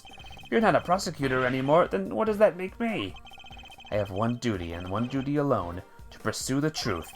Being a prosecutor means I must turn a blind eye to the very truth before me, then I will gladly shed the title to be free. Oh my gosh. I'll carve my own path, one I believe in. I won't let my search for the truth end here. Are you running away from the Von Karma? From me? Say what you will, Franziska. You won't change my mind. So you're leaving me behind again? I'll never forgive you for this. Never! No. This is all my fault. None of this would have happened if it wasn't for me. Wait, Kay, don't go. You stay right where you are, detective. But, sir, I'm not a prosecutor anymore. Don't say that. Wherever you go, I go, Mr. Edgeworth. I'll always be there, right by your side. Where were you in the last, 2 Phoenix Wright games, then? Sorry, there's no need for you to do that now, detective. Simply focus on your job and do what you can. Oh, what's gonna happen? Well, no, this is no good, is it? We've let a dangerous criminal run free. I try and try, sniffle, and yet it's never enough. There's no need to worry, sir. We'll set up a cordon. She won't get far. She'd better not. I'll be very disappointed in you if she does.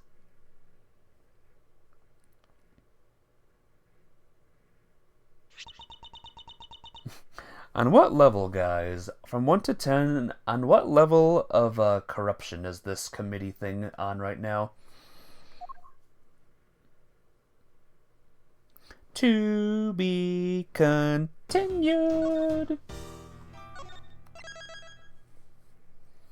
Seems rather corrupt. You think high. I will confess, I think high too.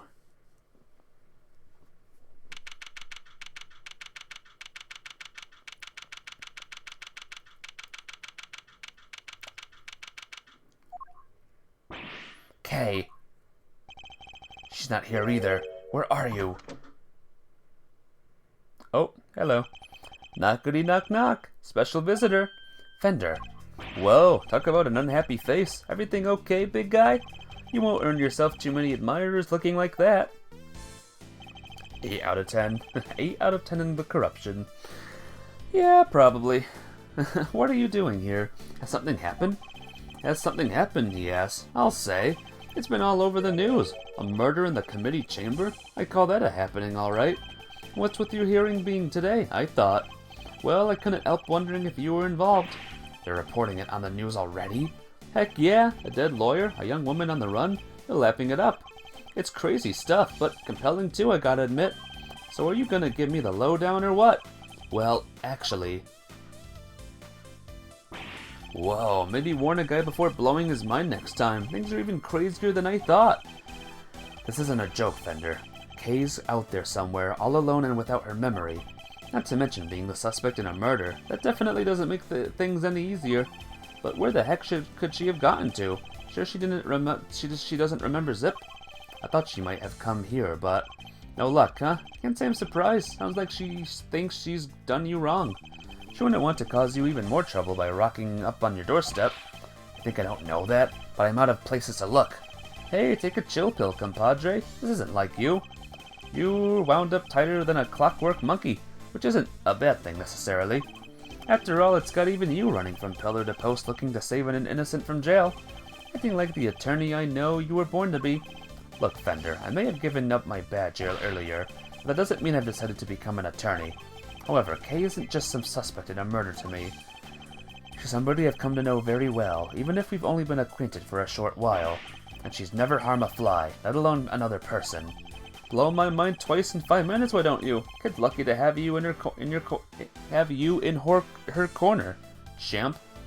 Could be worse if you prove beyond a shadow of a doubt you can still be proven innocent, so at least there's something. Yeah. Plus Miles will eventually be a chief prosecutor. So there's that to think about as well, guys. Hope you don't mind me saying this, but that's quite the bond that's sprung up between the two of you. Enough to give me and your old man a run for his money, even. It's nothing like that, really. She just likes to involve herself in my affairs. You can say that again. From what I've seen, she likes to charge into things no holds barred. But she's done you some good, I can tell. You two make a great team. Can't say I'm not a little jealous, seeing as my partner in crime's no longer around. Anyway, you need to track her down. Connections like that don't grow on trees. I should know. Alright, how about this for a plan? You're fresh out of ideas about where she could be, and you can't just walk the streets shouting her name. Why not go back to the source, look into how she lost her memory in the first place? Just might turn up some clues that'll help narrow things down. It's not a bad idea. Based on what she's told us, it sounds like it all started at the big building. And that's where we're headed. Next stop, the big time. And maybe you can give your face the good news on the way. Kay won't come frolicking back into the fold if the first thing she sees is you scowling like that. Very funny. Thanks, sir. Fender is truly a force of nature, all on his own. Ooh, it's nighttime now. The sun sure set quickly. Not even a murder on the premises could make this place close its doors. Gotta chase that last dollar, huh? There's hardly anybody around, though. Guess we got the whole place to ourselves. The first step toward proving Kay's innocence is to figure out how she lost her memory. Earth to Miles, we got sleuthing to do. This rooftop paradise is all ours, so let's focus up and do what we're good at for Kay, alright? Okay.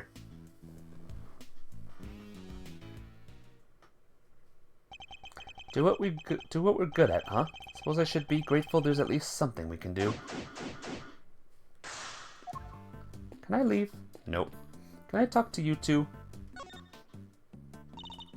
Mr. Edgeworth, we meet again. What are you two doing up here? Well, seeing as we came all this way, we thought we might as well enjoy some cotton candy. What the heck are you doing here? Looking to get yourself in even more hot water? Oh my gosh. This game and Legend of Zelda Echoes of Wisdom are connected. There was cotton candy in the stream yesterday in that game, and now it's in this game. What? You needn't worry about me, Dr. Hertz. I'll be just fine. Whatever you say, Mr. Soon-to-be ex-prosecutor turned ex-prosecutor. Saw that coming a mile off. Wait, what? You got fired? As I said, you needn't concern yourself with my affairs. If you say so. So, oh, how's Kay doing? Uh-oh, did something happen? Yep. Maybe I can help. How about an injection? No injections, thank you. Unfortunately, a jab a day does not keep the world's troubles at bay. Yeah, it did get kind of chilly, huh? Come on, let's head home. Alright then, Mr. Edgeworth. Catch you again soon.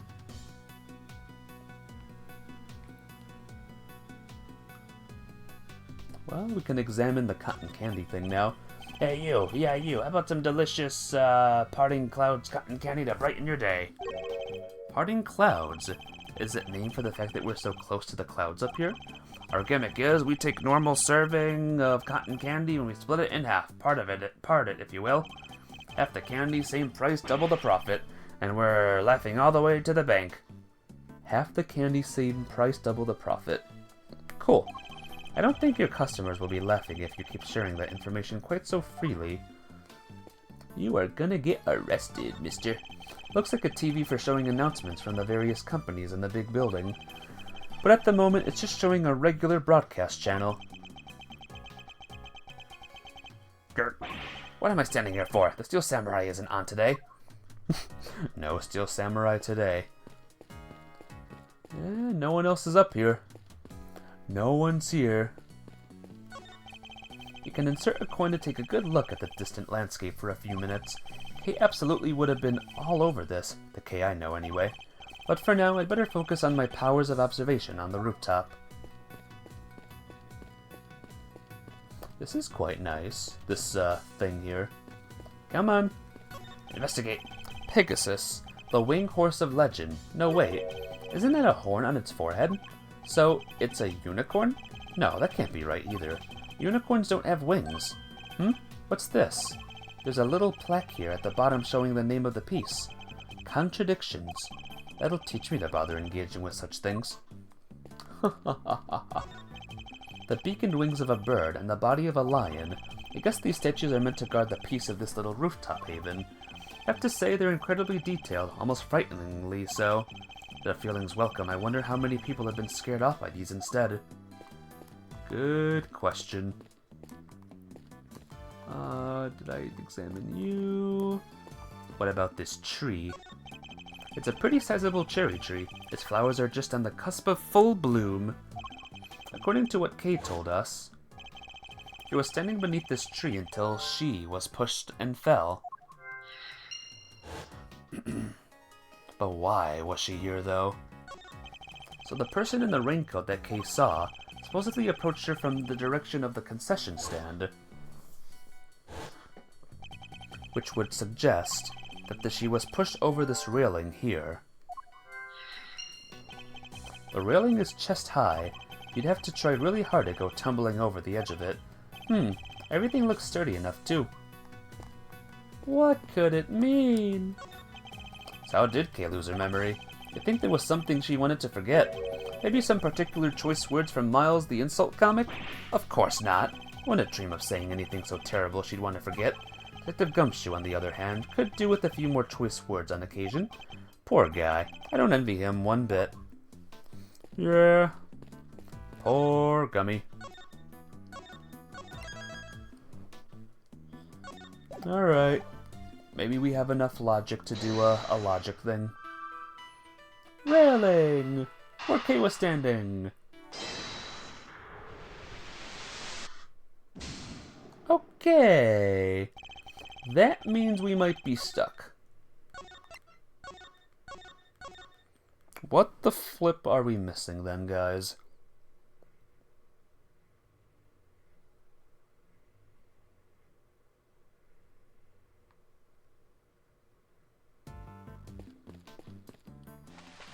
Oh. Okay, something changed. Eek! Oh, she was in the tree. Hey, we found Kay. Hi. Kay? Don't mind me. I was just lying in wait. That would make you a criminal, Kay. Perhaps you meant to say laying low? Oh, yes, that...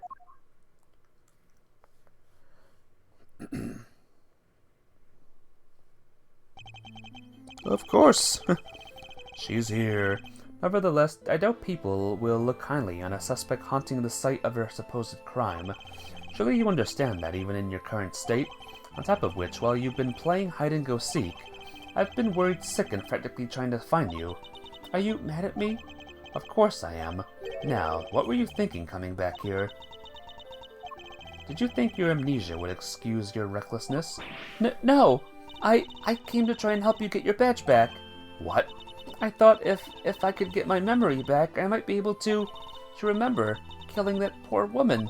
I thought if I came back to where I lost my memory, maybe I could... Heh. There's one thing you haven't lost, you know. Your ability to surpass my expectations at every turn. I couldn't be more certain now that you're the Kay I know so very well. However, I don't appreciate you being so reckless, do you hear me? I'm sorry. Seriously, Miles, you're killing me here. You were banking good guy points and then you went and blew it by blowing your top? Good to see you, kiddo. Glad to see you're safe. Come on, bring it in. Okay. That's the spirit. Not now, Fender. Yeesh, I was just trying to lighten the mood. Now what? Live news now from Big Building where a shocking murder took place earlier today. Police continue their hunt for a young woman known to have been present at the scene. She's considered the prime suspect and police say no effort is being spared in trying to track her down. Ooh, mama, they're not messing around, huh? Well, team, what's the plan? Looks like the clock's ticking down, and fast. Indeed, it's only a matter of time before they find us. Alright, first things first, Kay. You're sticking with us from now on, capiche? But I've caused you so much trouble already. You can hardly make things any worse for me at this point. Mr. Edgeworth. And it's settled. We're in this together like the Three Musketeers. Miles here will be in charge of proving Kay innocent. And I will, believe me.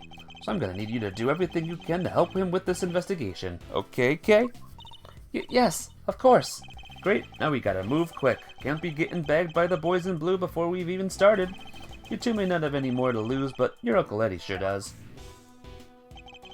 Gregory would never forgive me if I got the family office shut down. Bye. Thank you, Fender. I'm sure I owe you more than I'll ever really know. Alright, guys, I'm looking at the clock. It's been 3 hours, so I'm gonna call it here. Whew, we got through case 3, guys, today. We got through it. Huzzah! But now we're on case 4. How weird is this case gonna be? Who are we gonna run into? Who's the real murderer? And, what's case 5 gonna be like? We'll learn that in time. Good night, Edgeworth. Thanks for sticking around. Always good to see you here. I will see all of you tomorrow with more Legend of Zelda. So look forward to it. Goodbye!